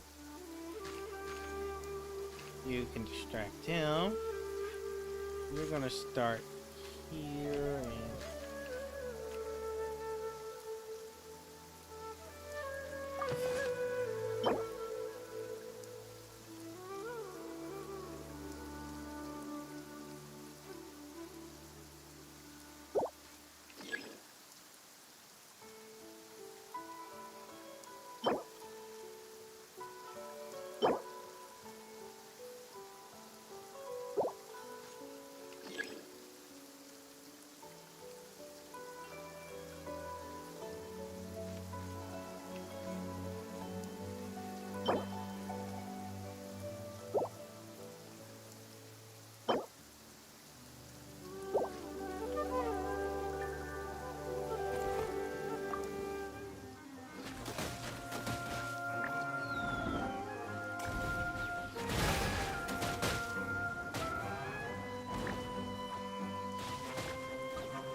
man, they zeroed in on that treasure.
Oh, now I've become cryo-focused.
Alright, fire guy's going up front.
The tankiest one is getting attacked.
Yep.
Pictures.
Yeah, that shit was funny as fuck.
Running late again. Ad Astra.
You are a spatially bound personality, which means you're stupid enough to think that some fucking city or some stupid building is the center of power.